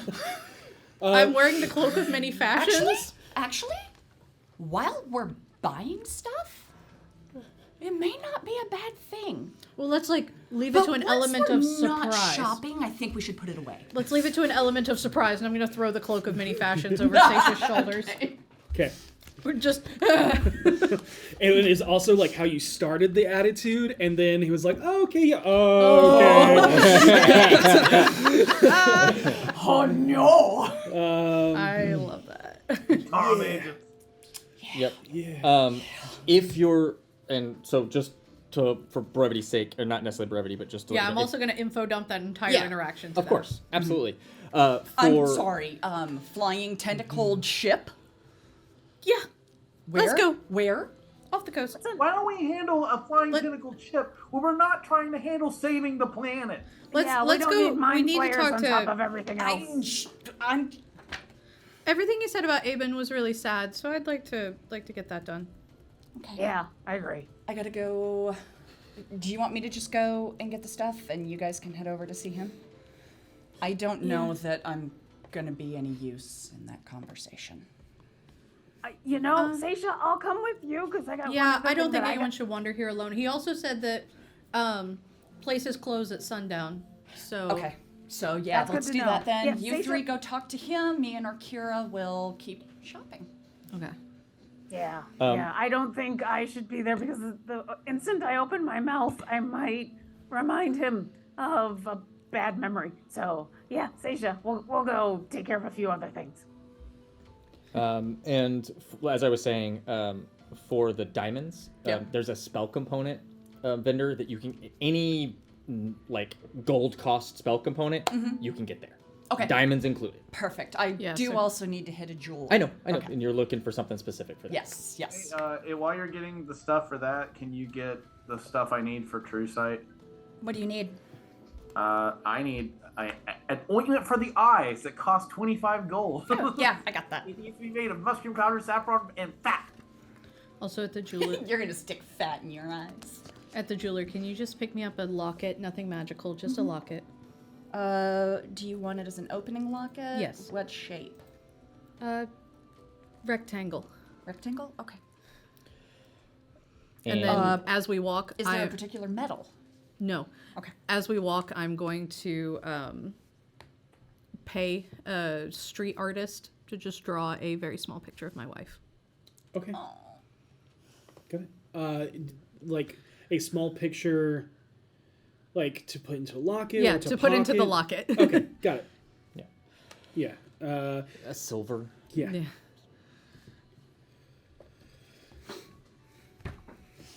But yeah, you got your actually. So they'll paint it full size. Yeah. And then use reduce to I shrink it. love that. Oh, I love and it. I'm Just- gonna mark off a gold since I'm also asking Seisha to pick up a locket. Sounds good. Yeah, that'll Yeah. be just for that Yeah. simple locket. That'll be enough to cover that. Did you see the messages sent? Okay, cool. Yeah. But we're going to. There was the three of you. Where are you all Yeah, going? we're going to Aben's. Got it. Okay. Ben's. Cool. Going to old Ben's. Uncle Ben. Yeah. No. Yeah. You know that that's nowhere near where you are currently. Yeah. Okay. Yeah. Got it. Did he give me the illusion that the entire place is sundown lockdown, or was it just the gate? Or sorry, Just the wide. Just the wide. Okay. Yeah. Okay. Still hustling a little bit because this man is probably like one sneeze away from the grave. So. The wide definitely. Certain other parts of Upper City kind of like closed down. Yeah. It's how they It's how they protect. Business. No, it's how they protect the Upper City citizens from. Yeah, any, we know how sundown towns work. From any pickpockets Yeah, or yeah. alley Attention. blades. Just put your money under your breastplate. I thought you were about to say under your breast, like that would be a bold It would pickpocket. also, I mean, go ahead, try it. That's some more nasty. See what happens. But you and Orkira, Seisha, are working together? Okay, got it. So you all meet up before you split off again and exchange information telepathically, however. You're going to the gym or you're going to Spell components and then a easy jeweler. enough. And a jeweler. Okay. And keeping an eye out on the way. This one? That's the jeweler. Yep. Up top is the. Yeah, but you find a stall that is a haven of glittering beauty. Display cases showing a breathtaking array of jewelry that spans a spectrum of styles and aesthetics. And you see an elegant and refined human woman with a grace that seems to radiate from within. Her chestnut hair is carefully pulled back into an intricate braided bun, allowing her delicate features and vibrant green eyes to take center stage.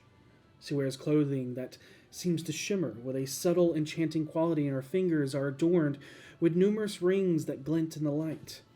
Around her neck hangs a pendant with a rare and exquisite gemstone that seems to shift and also change color as she moves.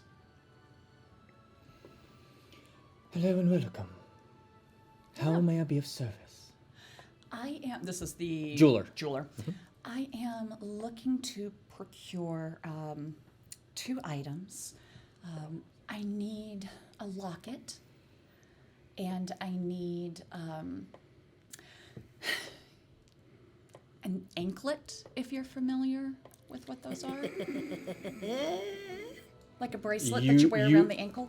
Your passive insight gets that. Are you seriously asking me this question? I know. It's something I got tasked with looking for. No, more on if you're familiar with what it is. He's like, how dare you question me? To say to a jeweler? Oh. He's like, I outfitted all of Sigma Gamma Chi. Like, come on. I may have heard of an anklet once or twice in my 40-year career as a jeweler. Yes, that is something that I may be able to do. I'm so sorry. I wasn't sure if they're in fashion down here. I'm from Waterdeep. I apologize sincerely. I just didn't know if they were in fashion and you would carry them. And like almost like a switch, demeanor switches to apology accepted. Insight? Okay, go ahead. You don't have to roll it. Your passive insight picks up. She's completely sincere and serene. Cool. Okay. It's like a switch She just just got was flipped. Okay, cool. Yeah, it was almost like, are you insulting me? Oh, you're not insulting me. Okay. Yeah. Cool. You're not insulting me. You're an idiot from Waterdeep. Yeah. That's what it is. The water may be deep, but their brains ain't. We ain't. But she also looks very interested in your golden scaled friend. Mm-hmm. And I'll just be standing there, like letting Seisha take care of stuff. She'd only speak up or look more interested when it comes to the diamonds because while she doesn't need those anymore, she's kind of an expert, and so she'll try to keep an eye out for getting scammed. But I'm not doing anything in specific. Got it. And you're only looking for mundane locket and mundane anklet. Yes, but I want to find a very nice locket. Okay. So she'll show you a few options, and then as you can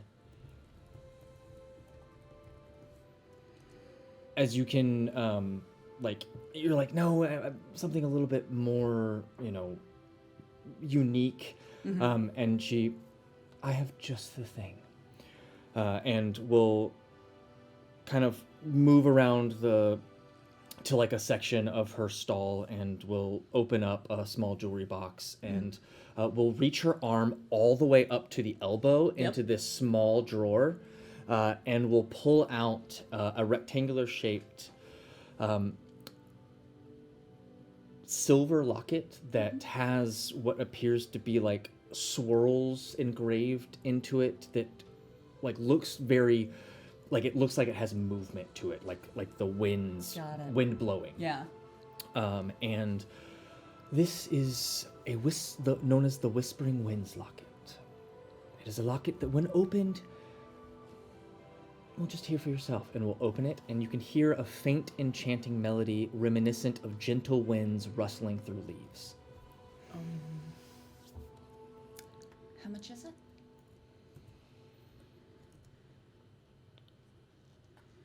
Kind of thinks for a moment. 25 gold. I'll take it. Oh. Is there anything you wish to be inscribed on it? Karina would have told you her. I'm going to ask her over the telepathic bond. Karina, do you want it inscribed with anything? The locket? Oh gosh. Cora Larova. K-O-R-A. Cora Larova, K-O-R-A. Has done so free of charge. And if it is just literally a mundane anklet that you want. Oh yeah, just like I want something like, I know it's going to be hard to find anything gaudy here, but I want to find something that I know would irritate Manshun. Okay. Something with the same vibe of the flea market hair bows. You're given an anklet that has just this most god-awful, gaudy dragonfly. Yes! Perfect. And how much is that one?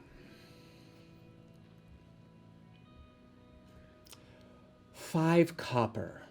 I'll take it. Yeah, and it's very kind of like where most of everything that she has shown you has been eloquently crafted. Yes. This was like the flea market craft store, Yeah. like you see someone bending wire and putting Yep. stones Yes. in, and Yeah, just, and it also like it's I want it's to go to the glass. flea market Yeah. now. Yeah, so it looks like it's made of rubies, but it's just Straight glass. it's just glass. Yeah. That is absolutely perfect. It's a joke gift for someone. So and she kind of like, perfect. okay. This is making me miss the flea market so much. I know, right? I just want to get me like some chili cheese fries and walk around this place. Yep. I really appreciate your assistance. No, and of course. Thank you so much for the business. Well, thank you for forgiving my. And we'll present the anklet in a small like wrapped jewelry box. Yes, Like the long one that. And it loved looks it so much. it looks elegant. The box looks elegant because Yep. everything that is boxed here Love is this very. so much. Yep. Putting I a will- toe ring in a Tiffany's box. I will actually pay 30 gold. And as For the as thanks we're- for helping me piss off a guy. Well, it's as I'm passing it over, I very much appreciate your forgiveness of my misstep. She nods and just kind of smiles. Do you know where I could find a spell component shop? I believe there is one just over the way. Perfect. Thank you so much. I'm sorry. What was your name? My name is Isabella. Isabella. I'm Seisha. It's a pleasure to make your acquaintance. This is my friend Orkira. And Hi. and just almost like fascinated at just the gold scales, but is polite and doesn't like stare or linger, but Orkira is very used to people just staring and lingering, so none of it phases her. I would also say, Orkira, at this moment, one of the reasons you're not involved in this interaction is because the smell of smoke kind of fills your nostrils, something you're very familiar with, and the ting sound of a hammer hitting an anvil is nearby, kind of catches your attention. So as we're walking out, Yeah. Seisha, so you're going to that shop over there, right? Yes. Yes. Okay. I know we're not supposed to split up, but we got the thing. I'm just gonna be, and she'll point wherever the forge is that she's hearing. I'm gonna be over there. Yeah. His name is Dorian, right? Karina Dorian. Yes, Dorian. Yeah. Oh, I didn't have a last name for them. No, we didn't. Yeah, just Dorian. Orkira's gonna run over there. Should she mention that she's affiliated with you? Say that the mountain dwarf woman sent you. Okay. All right. Because I never gave him my name. They got along real well. Say the mountain dwarf woman with the tall red head. There we go. That'll be specific Okay. enough. He'll remember me, and I will start walking towards the. Got it? And I'll go Orkira? over the forge and take care of the thing that I. Yep. Sounds good. Sounds great. And it is done so free of charge after you mention who you're with. I will actually not mention who I'm with. Okay. Got it. Yep. Ooh, okay. Okay. I love what- Orkira. Yeah. So For reasons, I will not. I will Yeah, just. no, yeah, I got you. I got so he'll just ask for 5 gold for the time and use of his wares. I'll give him 5 and then go do what I'm gonna do, Yep. and then I will drop 2 more on the way out, and compliment his setup. Got it. And that's all.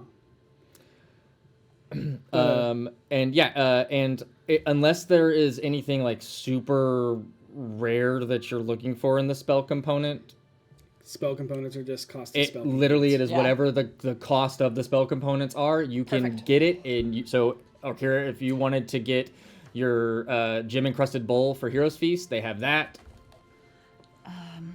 Oh, I didn't even think about that. Oh, How much is it? how much is the Timber Crescent for heroes? I think it's 250. I think it's listed Then- in it. I Yeah. think that's what it is. I think it's a gem encrusted bowl worth 250. I believe. I'm gonna look it up right now, and then if they would have that, I would have given Seisha the money for that. But you can keep going. I'll take it. I can cover if it's 250. I can cover it. It's fine. It is worth. Oh, 1,000. I was wrong. Ooh, can't do that. Yeah, that's a little different. Yep. Seisha, I'll give you 470 gold, okay, and say if they've got the thing and you can help. That'd be really, really cool. If not, get a bunch of diamond dust. I think as much as we're buying money, I'm going to be dropping almost 3,000 gold here. I think I can negotiate. Well, do you need money? I'm gonna tell you right now, because it's a spell component. Yeah. It is worth 1,000 gold. I'm just gonna see if I can get a deal because I'm going to be buying 3 diamonds. I understand what you're saying, but I'm telling Yeah. you, it's 1,000 gold because it is a spell component. It is the price of the spell component. Okay. Because Seisha, They if don't you give bulk negotiate the discounts? price of a diamond, if you get like a 500 gold piece diamond, but you negotiate it for 450, then it's a diamond that only is worth 450 gold pieces. It's and only then it worth doesn't what work you pay anymore. for it. It's the intent. I had a very long talk with the Phoenix a while back. Yeah. Yeah. Can't have a life. Well, do you need money, Seisha? I've got a lot. Give me just a second. It's like I'm just using 50 gold diamonds for this 500 cost. I think it's worth 500 but gold. I mean, it is. It doesn't change the value of it. It just changes the price say you valued. pay. It says worth. Yes, but who sets the value? All right. I can. I need 208 gold. You got it. Okay. Thank you. Wirelessly transferred. I mean, we This probably. happened- No, I'm just giving you. Given how we all keep Oh, yeah, passing no, by, totally fine. just gonna wander by, shove a bag into her pocket, and go reverse pickpocket, and keep going. Oh wait, shit. No, I need 500. I'm sorry. That's okay. You can have 500. Okay, thank you. There you go. There we go. I've given and then you the I'm still 470. looking for symbols. And there's no symbols because there's just one here. Oh.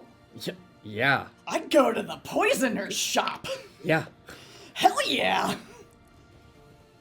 In this area? Sure. 100%. Yeah. Okay. It literally says anything and everything. That's oh, true. I see. Oh, wait. That's that. Yep. No, you're right. There is symbols, and it actually leads you down into an underside of this market. Oh, right? No. So We should have just there's had the Upper game City pulled and up Lower for City. reference. No. It's the riffraff. Hey, somebody log that. in. Remember? And Yeah. somebody log in. No, sorry. Yes, I'm right. Okay. Calm down. I wasn't saying it like that. I'm right. You're wrong. You're Shut wrong. up. It is. Oh no. I think it's up just a little bit from where you are. So yeah, so you do find some scribbling that leads down, and you kind of go down into almost like an underside and kind of like an under part of like in a cellar sort of. Okay, so crawl you'll space. find I believe it's like a card reader. Okay.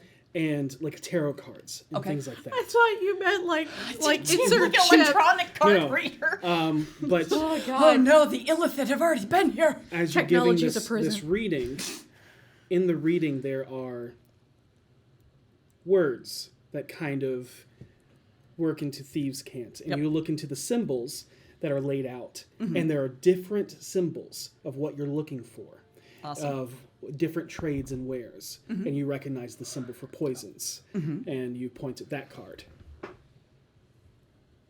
Okay, yeah, and as you point at that card, very knowingly,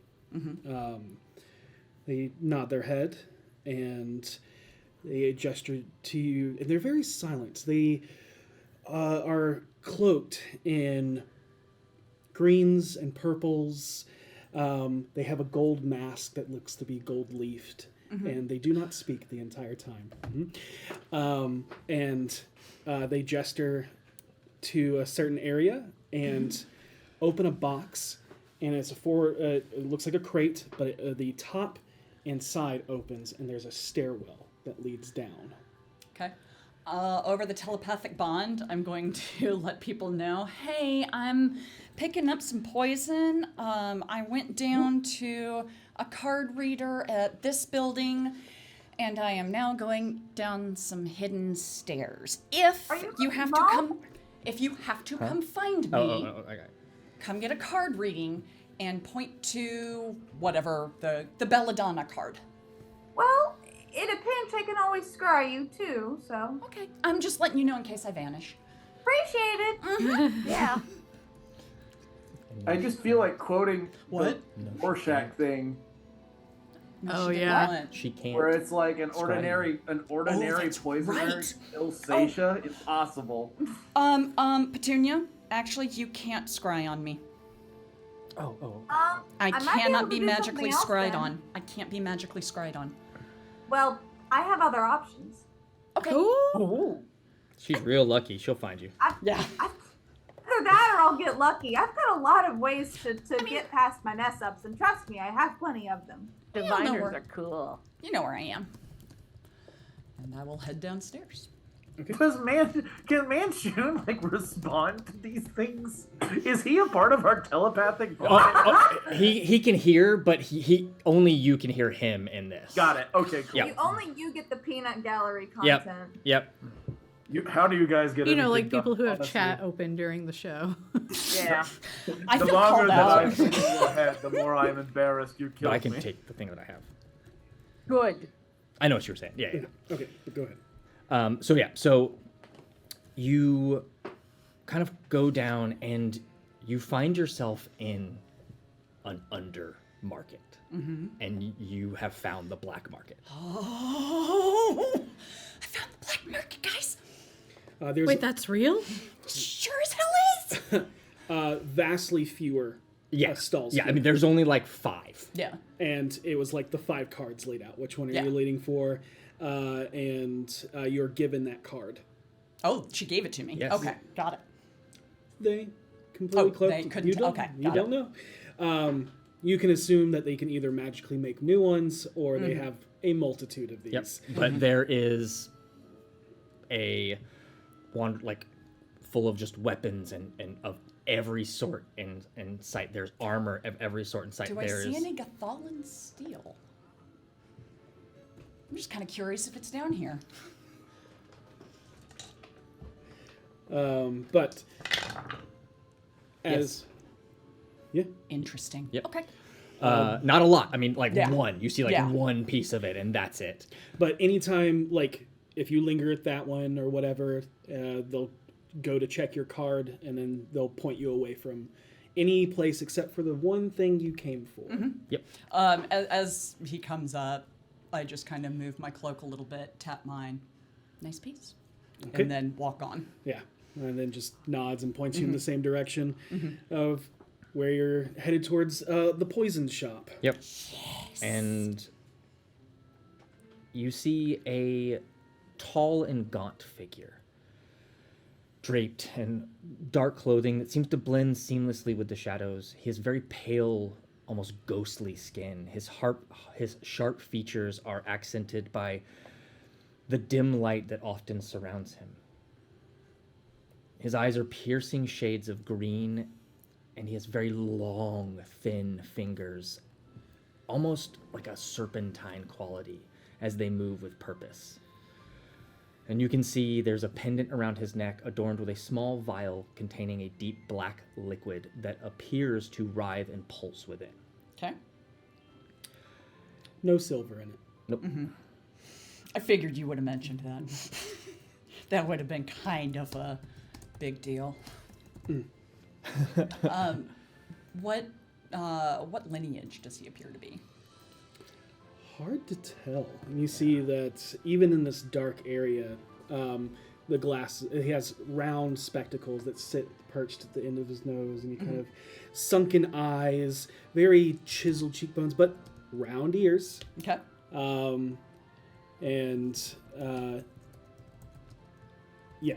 And just kind of hard to tell in this lighting. Yeah, and he smells, and he has, I mean, this like wickedly large smile. Okay. And you hold up the card, and he'll take it and put it into. He'll open up his coat, and it'll disappear into the black void that is there. Yep. What are you looking for? I'm looking for something that I can use with this. And I tap my poisoner's bracer. Okay.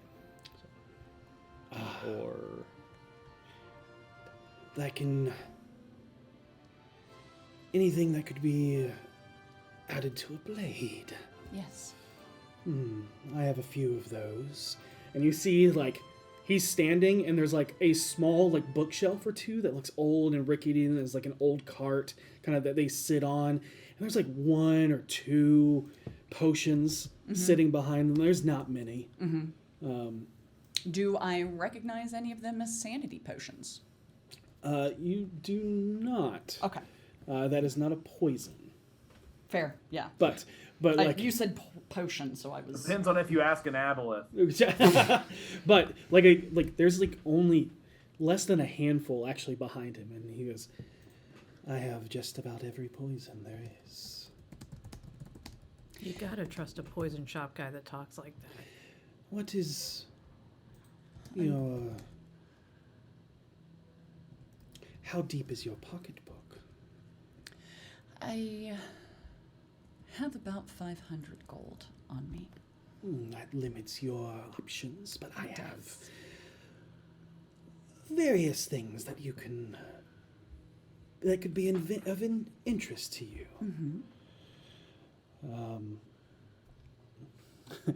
So, stop. I have something poured from the Celestials themselves, something from vile vermin,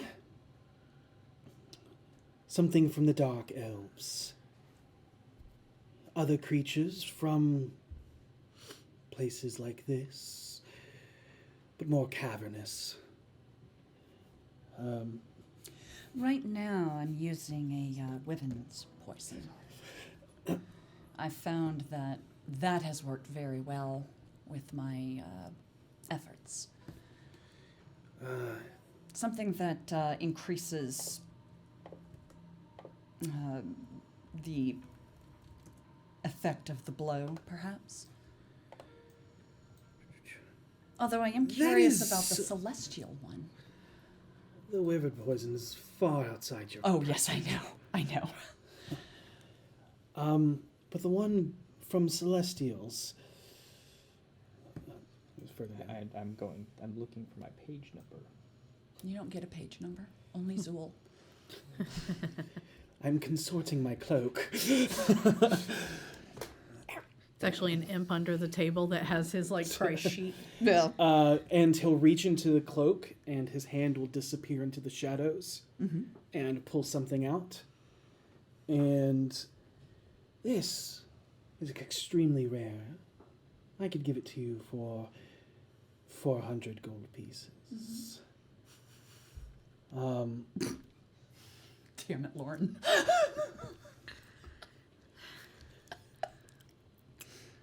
But what are you hunting? This is mostly affected on undead and likes where Celestials find their blade most dangerous. Abominations. Nothing kills aberrations. Unfortunately, that's why I'm looking for something that hurts them more. I know of no such poison, but if you find one, let me know. Oh, absolutely. All right, then. What is the dark elf poison that you have?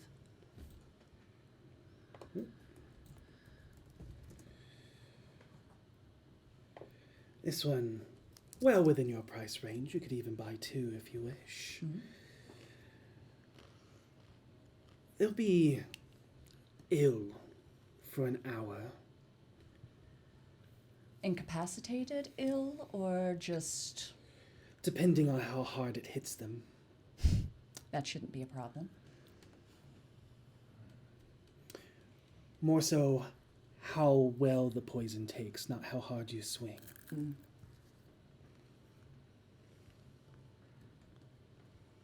All right. And you said you had some from creatures. Yes, I have a centipede, a cockatrice, an ettercap. Too much. Oh yeah, just sorry, the cockatrice is just outside your price range. Unfortunate. An ettercap, grell, imp, a pseudo dragon, and even a sprite. What does the pseudo dragon poison do? That's a new one. He'll go to pull it out, and again reaches into the cloak as it disappears, and holds it up. And you see something that kind of shimmers in a various amount of colors. Okay. But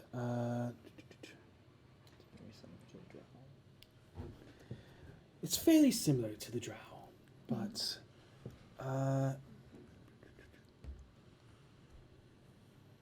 possibly a little bit more potent.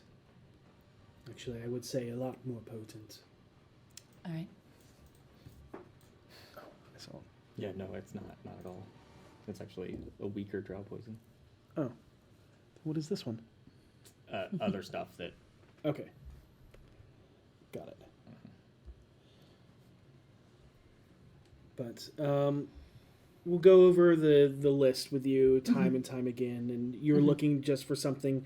What specifically are you looking for? We'll find one that fits. I was hoping for something that increases damage. Okay. Or is That kills paralytic bards maybe? instantly. Vaporizes instantly? Is that Oh what yeah, you said? that'd be great. I said that kills bards instantly. Oh. Only the one. Carrion crawler poison. How much is that? That one is, I believe it's In my life and in the lives of 12 babies. 200. And there's a Chol paralytic as well. I have a Chul and a carrion crawler. All right. Chul is 450. Yeah, the Chul is 450, and the crawler is only 200. Here, oh, I'm not muted. I feel. What's the difference between the two? It's such a big price point difference. I'm curious.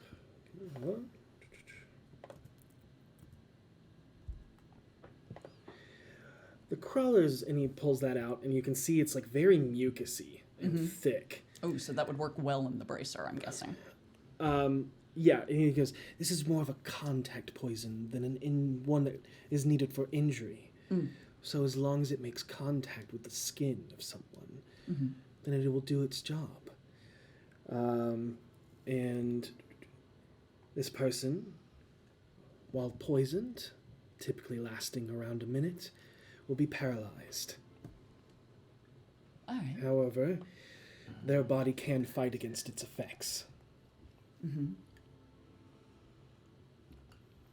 make it hard. That's what that is you do that. So. Yeah. And the Chul one's easier to modify. So Got it. That's And- a 15 instead of 13. Got it. Hold on. Same thing. Yeah, and then the Chul is the same thing, but Higher DC. Yeah, more potent. Okay. How much did we pay for the potion of heroism? I don't remember. How much were those worth? From when? I don't know. I just have a potion of hero. Oh, I think I got it from V. Yeah. 187 episodes in. I don't know. What? What are you We've been at this a doing with your while. spare time? What spare time? Why aren't you memorizing every price from every? Probably Ellie's got a 200 point. total. We don't get a lot of spare time. I got it. Okay. Okay. Got it. All right. 200 gold. I have a proposition, and if it is not acceptable, that's fine. I have this, and I pull out the potion of heroism. Okay. If I were to give you this, and 500 gold. Could I get 2 of the contact poisons? Those were the stronger one, right? The Chul one? Yeah. That you were looking for? The Chul one was 450 by itself. Oh. The Carrion Crawler one was a lot cheaper, which 200, which you could buy 2 of. Yeah. Yeah, I could just buy 2 flat out. I wouldn't have to barter. Yeah. All right, I'll take the 2. Okay, got it. With that, if you wanted to throw that in, he'll say, I could quickly increase the potency of these. Not as much as the Chul one, but at least make it a little bit more potent for you. If you want to throw in that potion, I could probably 100%. sell. Okay. Got it. And you'll have 2 crawler mucuses. Okay. Gross. I was literally about to say that's Crawler, what? Ew. And instead of a DC 13, it's a DC 15. Nice. Okay. Yeah. So Imagine and you'll being see a crawler him. Mucus farmer, and you're just like putting on the coat every morning, going, I could have done anything else. And you'll see him like pull out a couple of things, and then pull from it this wooden, like circular thing that has a bunch of holes in it, can hold a bunch of vials, and connects to a crank, and he'll throw them in. Mix them with something else, shake them up, and then put them in, and then crank it really quick, and making a hand crank centrifuge as they all mix together real quick, and he'll hand those to you. Awesome. And with that, I believe that's all of our shopping. And he'll go, if you ever need anything else, you know where to find my card. Ask for Malachi. Thank you, Malachi. And I will make my way back upstairs. All right. The other 3 who are... You're going to find Aben, right? Yes. All right. So you quickly learn as you try to find the lower city that it is not a quick jaunt. Yeah. It's like walking from one end of Waterdeep to the other. Yeah. Yep. Ooh, okay. So Nice roll. you can. The city may not be as long as Waterdeep, Yeah. but it's nearly just as big. Yeah, almost yeah. a I see the perfect- poster on the wall. Yeah. So not Atlanta, but New York. Yeah. Take that, but Reverse it. Yeah. Okay. Not New York, but Atlanta. Oh, got it. There Okay. you go. But if you want to continue, or do you want Yeah. to wait? I want to continue. Okay. Oh. I'm going to say, should we keep going? If we get in trouble for whatever reason, and we are on the opposite side of the city, it'll be very difficult for everybody else to get to us. That having been said, I will 100% back you. I think the 3 of us can handle anything. I don't expect us to cause any problems. My understanding is he's 1 foot in the grave already. He could be dead by the time we get there. Dark, but okay. Are you doing this over the bond? Yeah. We I also guess so, yeah. We also did tell him we'd be there this morning. So he's Yeah. expecting people. Okay. Yeah. Then let's do it. Should we get a carriage? Do they have those? They do have carriages, but something that I was gonna say, do they have like a rickshaw or like a tuk-tuk? there is definitely rickshaws here in the upper city, as you see. Yeah, but we're going to lower city, baby. And you can take one of those to lower city, but they will not pass the wall. Yeah. And it'll be just 5 copper per person. Actually, Sure. what you can take though is a ferry. You can take a ferry. Okay, how much is the ferry? Yeah.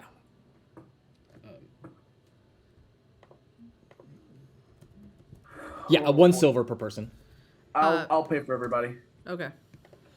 Yeah, and that's probably going to be the fastest. Yeah. Because instead of like going, you can, especially with like the the slope and like the drop and then all of that, Yeah. taking the ferry and just going straight down and around, Yeah. it should put you there. And a lot of the people who are going from the upper city to the lower city do take the ferry. Yeah, it does stop at the mid gate for anybody to get off before it crosses over into the lower half of the city. But as you continue forward, Yep.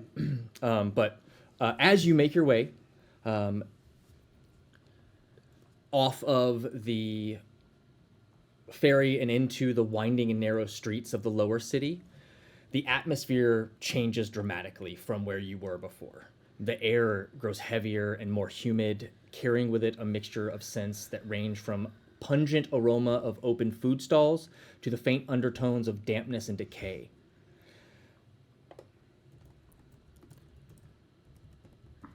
This makes me kind of sad.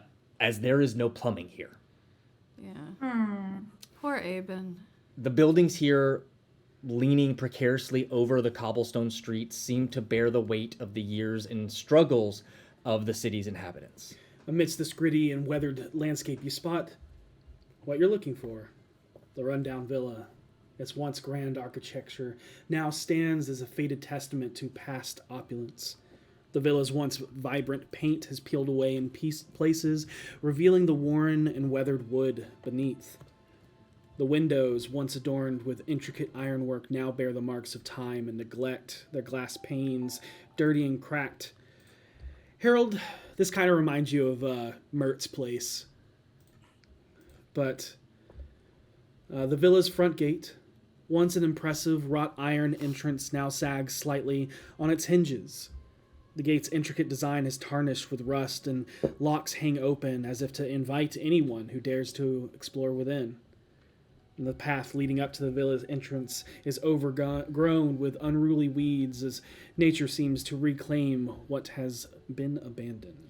As you approach the villa, the echoes of the bustling lower city fade into the background, replaced by an eerie silence broken only by the distant cries of seagulls and the creaking of the dilapidated structure. The windows, half shrouded in dusty curtains, seem to hold a heavy weight to them. Vines and ivy snake their way up the exterior walls, further enshrouding the villa in a shroud of neglect. What are you guys doing? Heading up towards the house. Okay. Yep. You walk and the boards kind of creak and give to your weight as you stand on the porch and knock. There's a creaking of weathered door hinges that heralds the arrival of an old butler, a figure that seemed to blend seamlessly with the faded grandeur of the villa itself. His attire, though once undoubtedly sharp and proper, now hangs on him like a relic of a bygone era.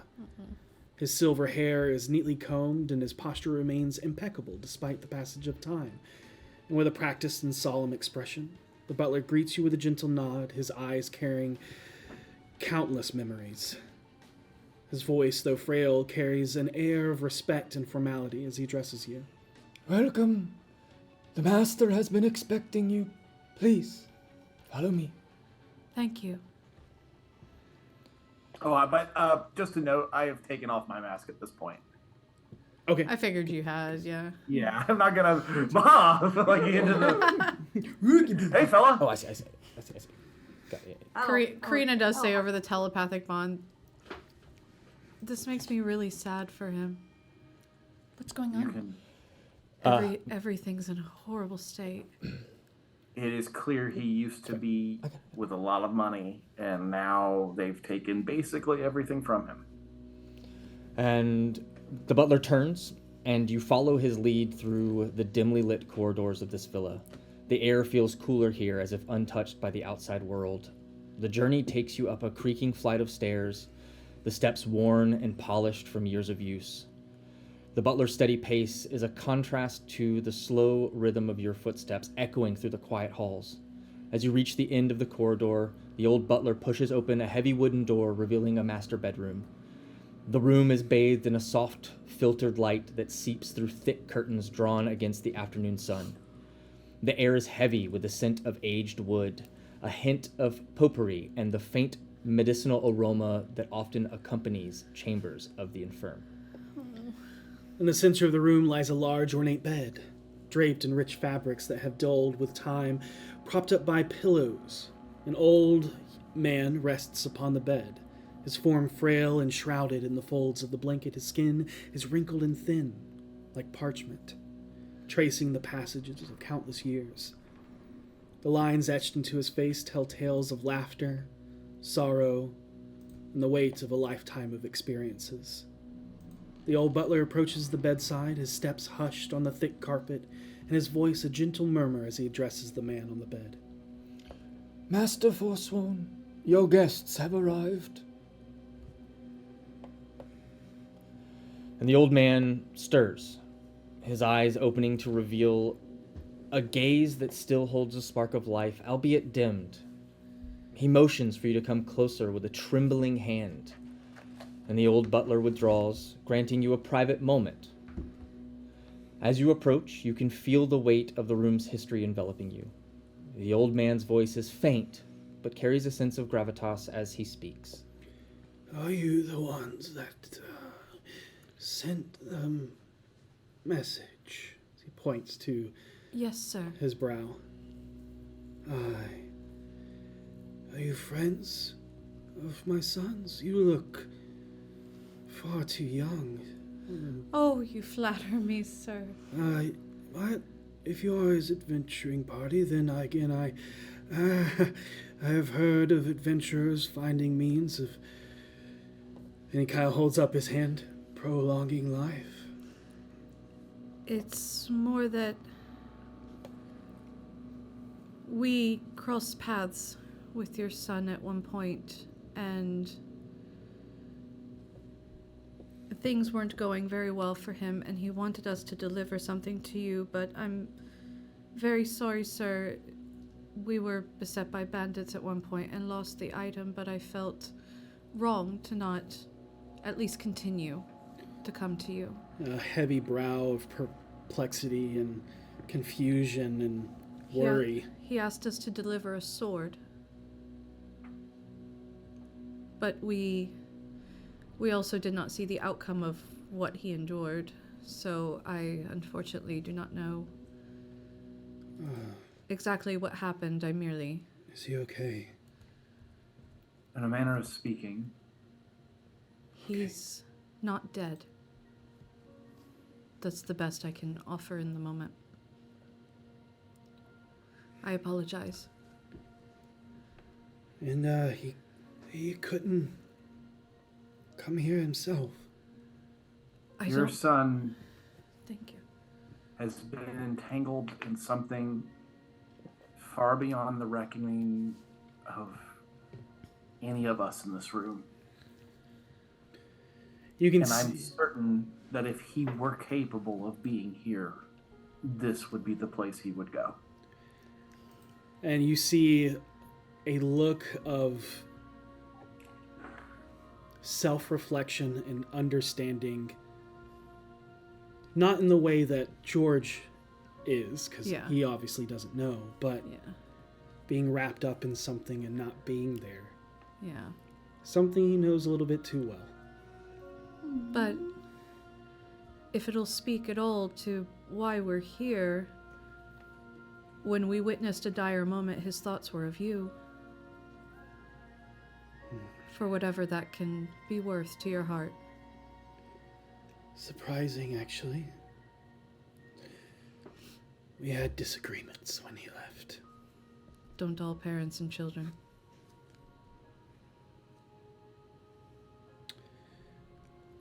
It became hard to communicate with him after his mother passed. I'm very sorry for her passing. It was sudden. Just over there, and his eyes drift over to the balcony. Karina feels a lump in her throat. Is there a place we may deliver flowers? If you feel you must, I'll have him tell you where it is. Thank you. Mr. Forsworn. Bertrand. My butler. Yes. But, I guess in retrospection, I'm also to blame for being away so much beholden to my work, for our disagreements and our miscommunication. I was so focused on the Merchants League. I'm certain that George likely didn't understand how much your work allowed him the lifestyle that he went through. It's not that. It's that I was the only one he had, and I wasn't there. I can't blame him.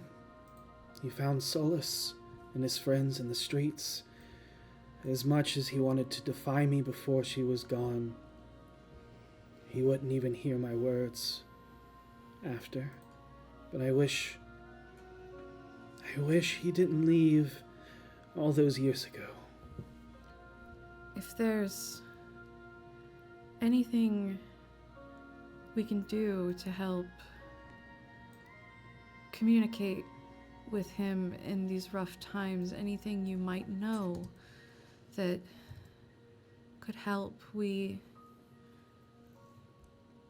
want to help him as much as we can, but we find ourselves at a loss, sir. And he'll take a shaky hand and kind of place it on top of yours as he looks towards you and goes, I don't have much time left. I understand. I just want him to know I'm sorry. And, I love him. He loves you too. You were not diminished in his heart. I think that in the moments that he knew something terrible was happening to him, he wanted you to know the same things. You can see that he's just kind of brushing off anything that seems to appease his heart or his mind. Yeah. As he continues and goes, all I wish is, I hope he's become a man he can be proud of. My pride does not matter anymore. I'm proud he followed his dreams. I'm only angry at myself for pushing him away and not being there when he needed me. We'll make sure he knows. Is there anything we can do for you at the end of all things?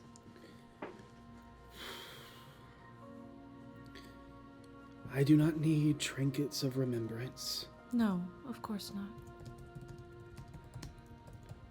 Last wishes, rights, anything you wish.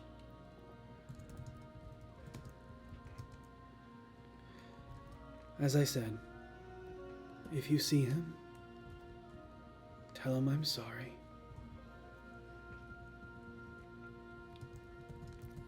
If it matters, tell him I love him.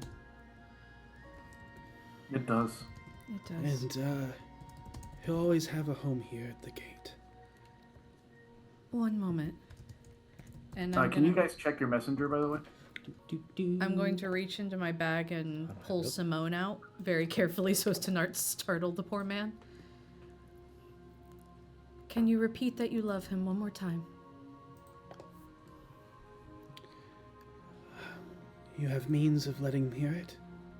Yes, she's not terribly advanced. She can only do simple things. So, a simple I love you. And he'll say more and just say,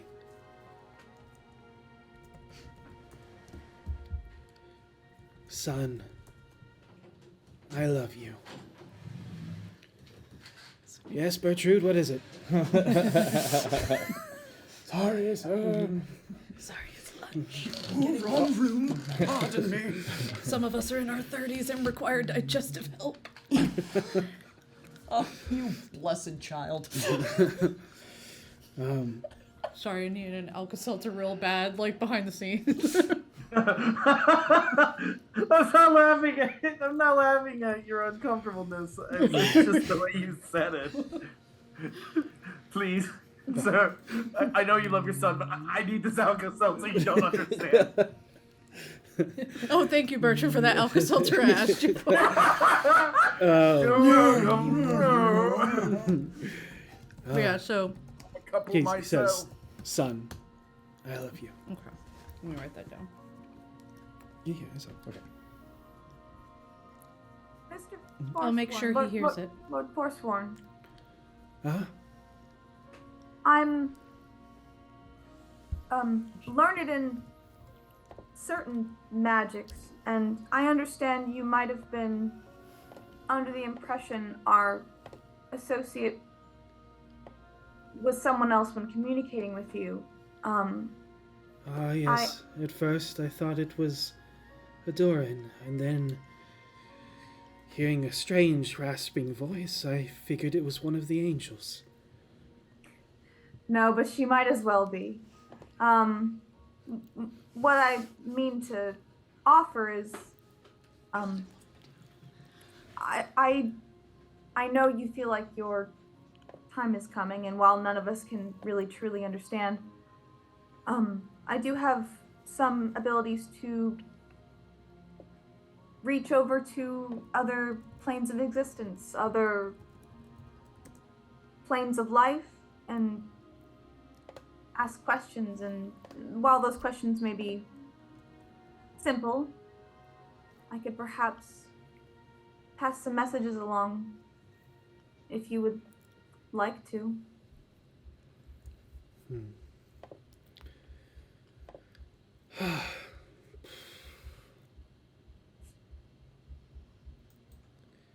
What does a heart that hasn't been able to say anything for nearly, God, how many decades has it been? Give us a number.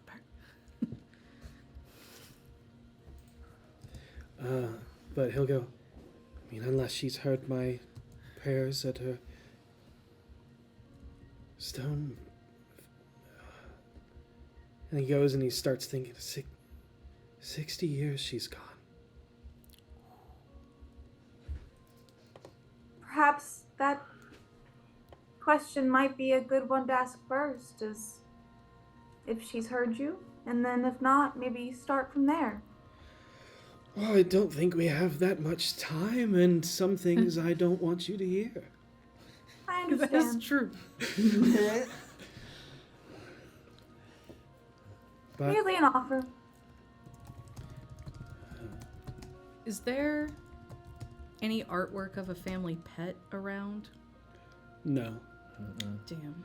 But he'll I'm say, trying to be sweet to this old man. Let me have this. yeah, he'll say, I do want to thank you for your kind gesture. I think I'll be seeing her soon enough, so. Well, then here. I'm going to take some seeds. I'm going to Druidcraft 2 Night Sky Roses. I'm going to hand him one. Mhm. And this one will be waiting at her. And this this memory that we've all shared together of us having this conversation, if we are able to, we will show your son so that he may see the exact things you've said in your voice. You're far too kind.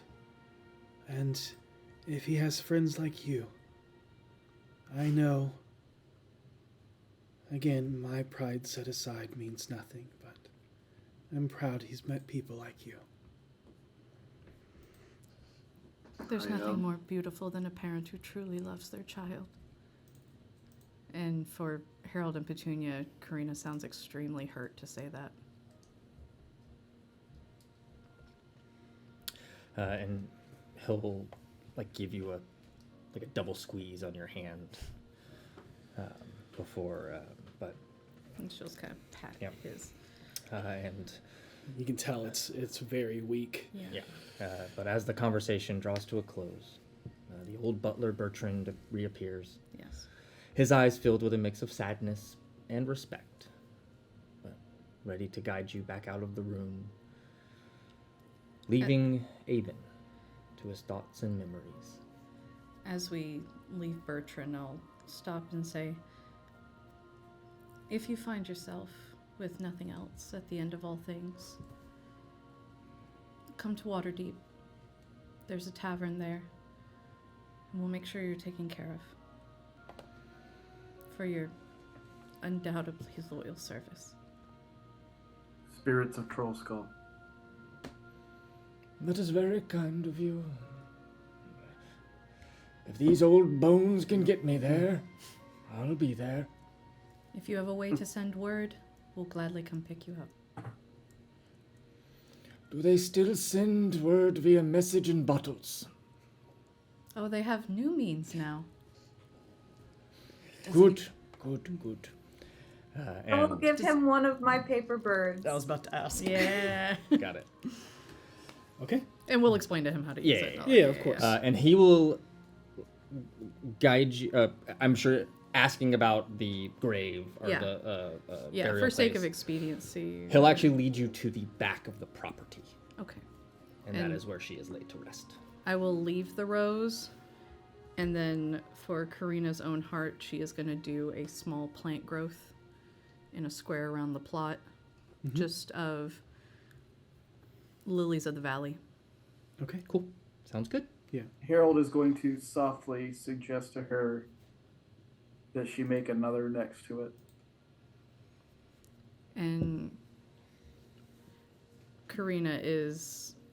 And you see that there is a space. It's not dug yet. Yeah. And there's no gravestone waiting as a looming death. Yeah, But and Karina will surround that one with lilies as well. Yeah. And of all of the places on the property that are overgrown and just vine ridden, this is the only place that has been taken care of.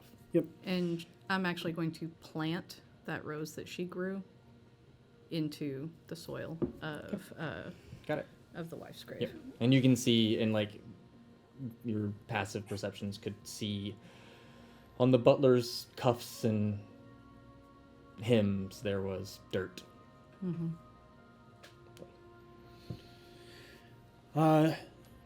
As the day draws closer to an end, you notice that you're fighting sunlight. And for those that are in the lower half of the city, many people are looking at you as you're new and different, but not quite making their move. But you can make your way to the ferries before it becomes dangerous. We hit all the food carts in the wide and get as much food on sticks as we can. Easily enough. Yeah. Awesome. Mark off a gold. Yeah. Awesome. Karina's gonna neck an entire corn dog. And by the time you all get there, you're kind of being ushered out of the wide by the watch as kind of they're like alarms and stuff like that, but not like not alarms, like bells and things like that kind of ring in the ushering of the end of the market day. Yep. We don't press and try to stay or anything Yeah, like yeah, that. and- We're well behaved. You can see the market clear as those that do close down the shops are closing down the shops. You can wait on the outside near the sign that glows just on the outside, letting anybody that asks, just so you know, you can't enter. Like, we're waiting for people to meet up. Eventually, you all meet up back together. And with that, you come together. Yeah, what do you guys do? What do y'all do? I guess maybe we should get an inn room, or do we want to just go ahead and travel back? Are you okay? I'm fine. We had an ordeal.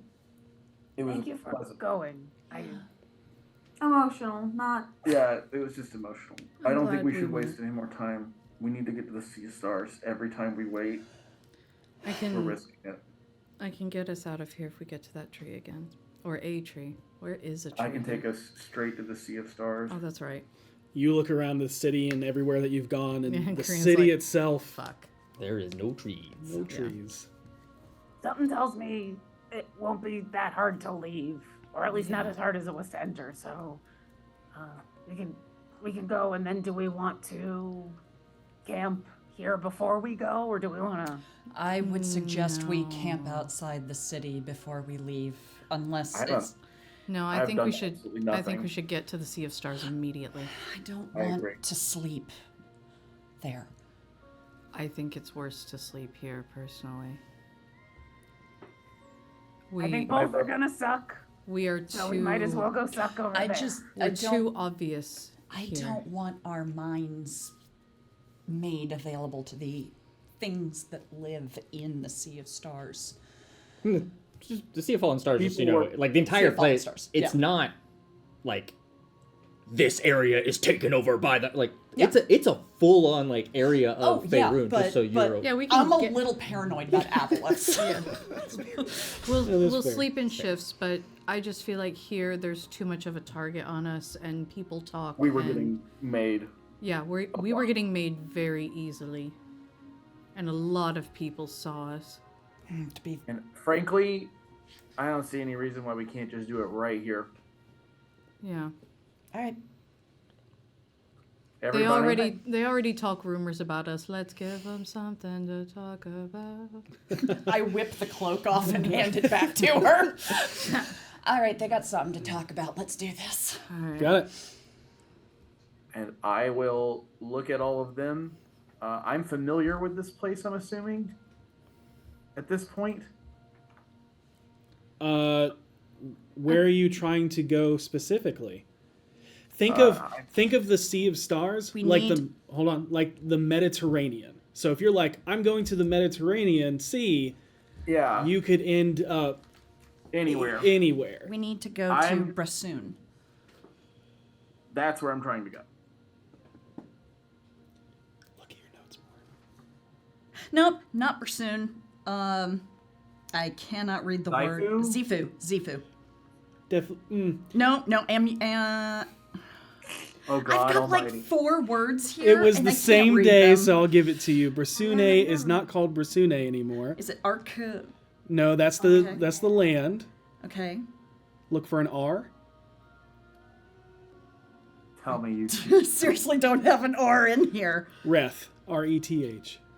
I have that nowhere in here. That Okay. was not what you got from the guy. That's what you got from Legend Lore. Yep. Oh, that's why. Because I didn't the have a book chance I to. read. I didn't Yeah. have a chance to transcribe those notes. Yeah. That's why. So there's that. We need to go to Rith. Right. Okay. Go ahead and roll me. Just go ahead and roll me a D100. Are you we casting? go. You're casting teleport. Yep. Okay. Roll me a D100. You got this. You got this. Oh, got it. 30. Ooh. Blessing of luck. I don't think it works on D100s. I think does it work on any roll or blessing of luck? I could I'll look it up check. myself. It's not. It's Is it like attacks the Lexi, and- yeah, okay. attacks, abilities, checks, yada yada yada. But Yeah. Okay. This is gonna go. Petunia, what are your portents? A natural 20 is one of them, and a 9 is the other. Okay. I would allow you to add 20 to that roll. I will. Because you're offering, and, Feels like a good and call. I'm not having to figure this out myself. Cool. That seems like a sign. We were almost off target. I'm really concerned where we would have wound up, considering where we are. We would have wound up very far away and also extremely hurt. Possibly in the 9 hells. No, I think we stay on the same plane. I think it's just, Yeah, but it's Baldur's Gate. Hey, I mean, Icewind Dale sounds really good this time of year. If I've seen it I once, actually have a then I book about guess Icewind we Dale. would be off target, but I don't know for sure. But anyways, so you add 20, so that is going to be a 50. Plus some other stuff, because it was a natural 20 that you put into that. So, Thank you. So kind of the DMs. It uses your natural 20 portent. So, and as luck would have it, Your Oh, hell, since we're getting ready to leave anyways, as Harold is doing this, I activate my divine form just to help Just to Karina feel with something? her goal. Great. Go ahead and mark that off. You don't have it for the rest of the day. Yep. Just to Great, give them thank you. guidance. How late in the day is it? I thought it was evening. It is. You said everything's shut, Here. right? You know how when you fly across the world and I didn't think it was that far away. oh yeah. It's the middle of like, so if Faerun is like all of like Asia and Europe. Okay. So You're- like yeah. you're in Spain and you're going to like the middle of Russia. I didn't realize it was that big. Yeah, it's massive. Yeah. Can I not do that then?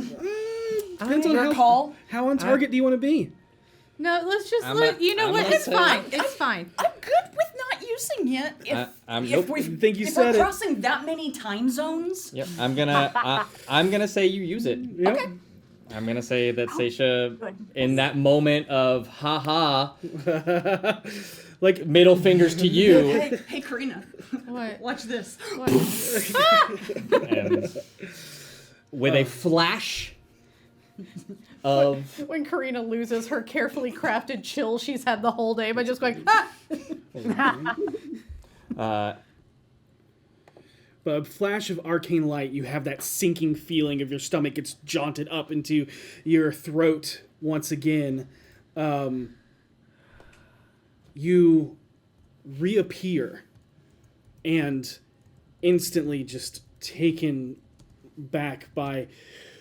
You've never teleported this far before, so it takes a second for it all to... I mean, arguably, I've teleported much further. That's fair. But you see the haunting beauty of some new city before you, and that is where we're going to end tonight's session. Yeah. Okay, good. So I'm walking into a city as an angel. I'm Yep. sure this is fine. Yep. I mean, I'm assuming we were gonna go, and then when we got there, just hunker down, have a long rest, and enter the city, or not enter the city. I don't know if we even have to enter the city, but that was my assumption. If I am wrong, I am wrong. Bold of you to Ethan. assume we get a choice. Ethan, did you see the note about 4 diamonds? Yes. I responded to it as well. Yeah. I didn't see Ethan, so. I'll respond soon. I'm obsessed with every NPC you gave us, by the way. I will say, I really liked Malachi. just for the quick before we cut to black, it does look like a very Mediterranean, Grecian, Roman, Turkish style of of architecture. Fucking awesome. For those So we that know may about have played in the Patreon Yeah. game stuff. Yep. But but yeah. Teleport us home now. I also just realized from Karina's world, she's gonna think this place is lousy with loxodons. Amazing. Because we had an area that looked like Greece, that's where all the loxodons live. But thank you all so much for joining us tonight. We're Terrified. Yeah. No, it's fun. It's fun. I'm excited. No, we're terrified because of the game on Saturday Yeah. and where we just landed. I know. I didn't have anything to do with that game though, so I think everything's fine. I'm also gonna be mourning Ben forever now. Yeah. What a sweet old man. And now I just have this old man's last wish in my Raven, which feels very appropriate. I feel like the Raven Queen, should like make me Employee of the Month for that. Yeah, like this is so Raven Queen. Like That's so Raven Queen. So Raven Queen. oh my god! But a note that you all said earlier about Baldurians being hateful curmudgeons is kind of true. Not But also not racially, we but suck. towards outsiders. Except when you're spending money. If you're spending money, you're best friends. Yep. Here's New York. I totally forgot about So the it's New shield York until City, you said basically. that. I was like, oh no. winner of the Eldritch Foundry gift card is the Thor Out First. Yay! Thor out first. Congratulations. Be excellent to each other. May you always roll with advantage. Good night, everybody. Good night! Oh, exhausting fool!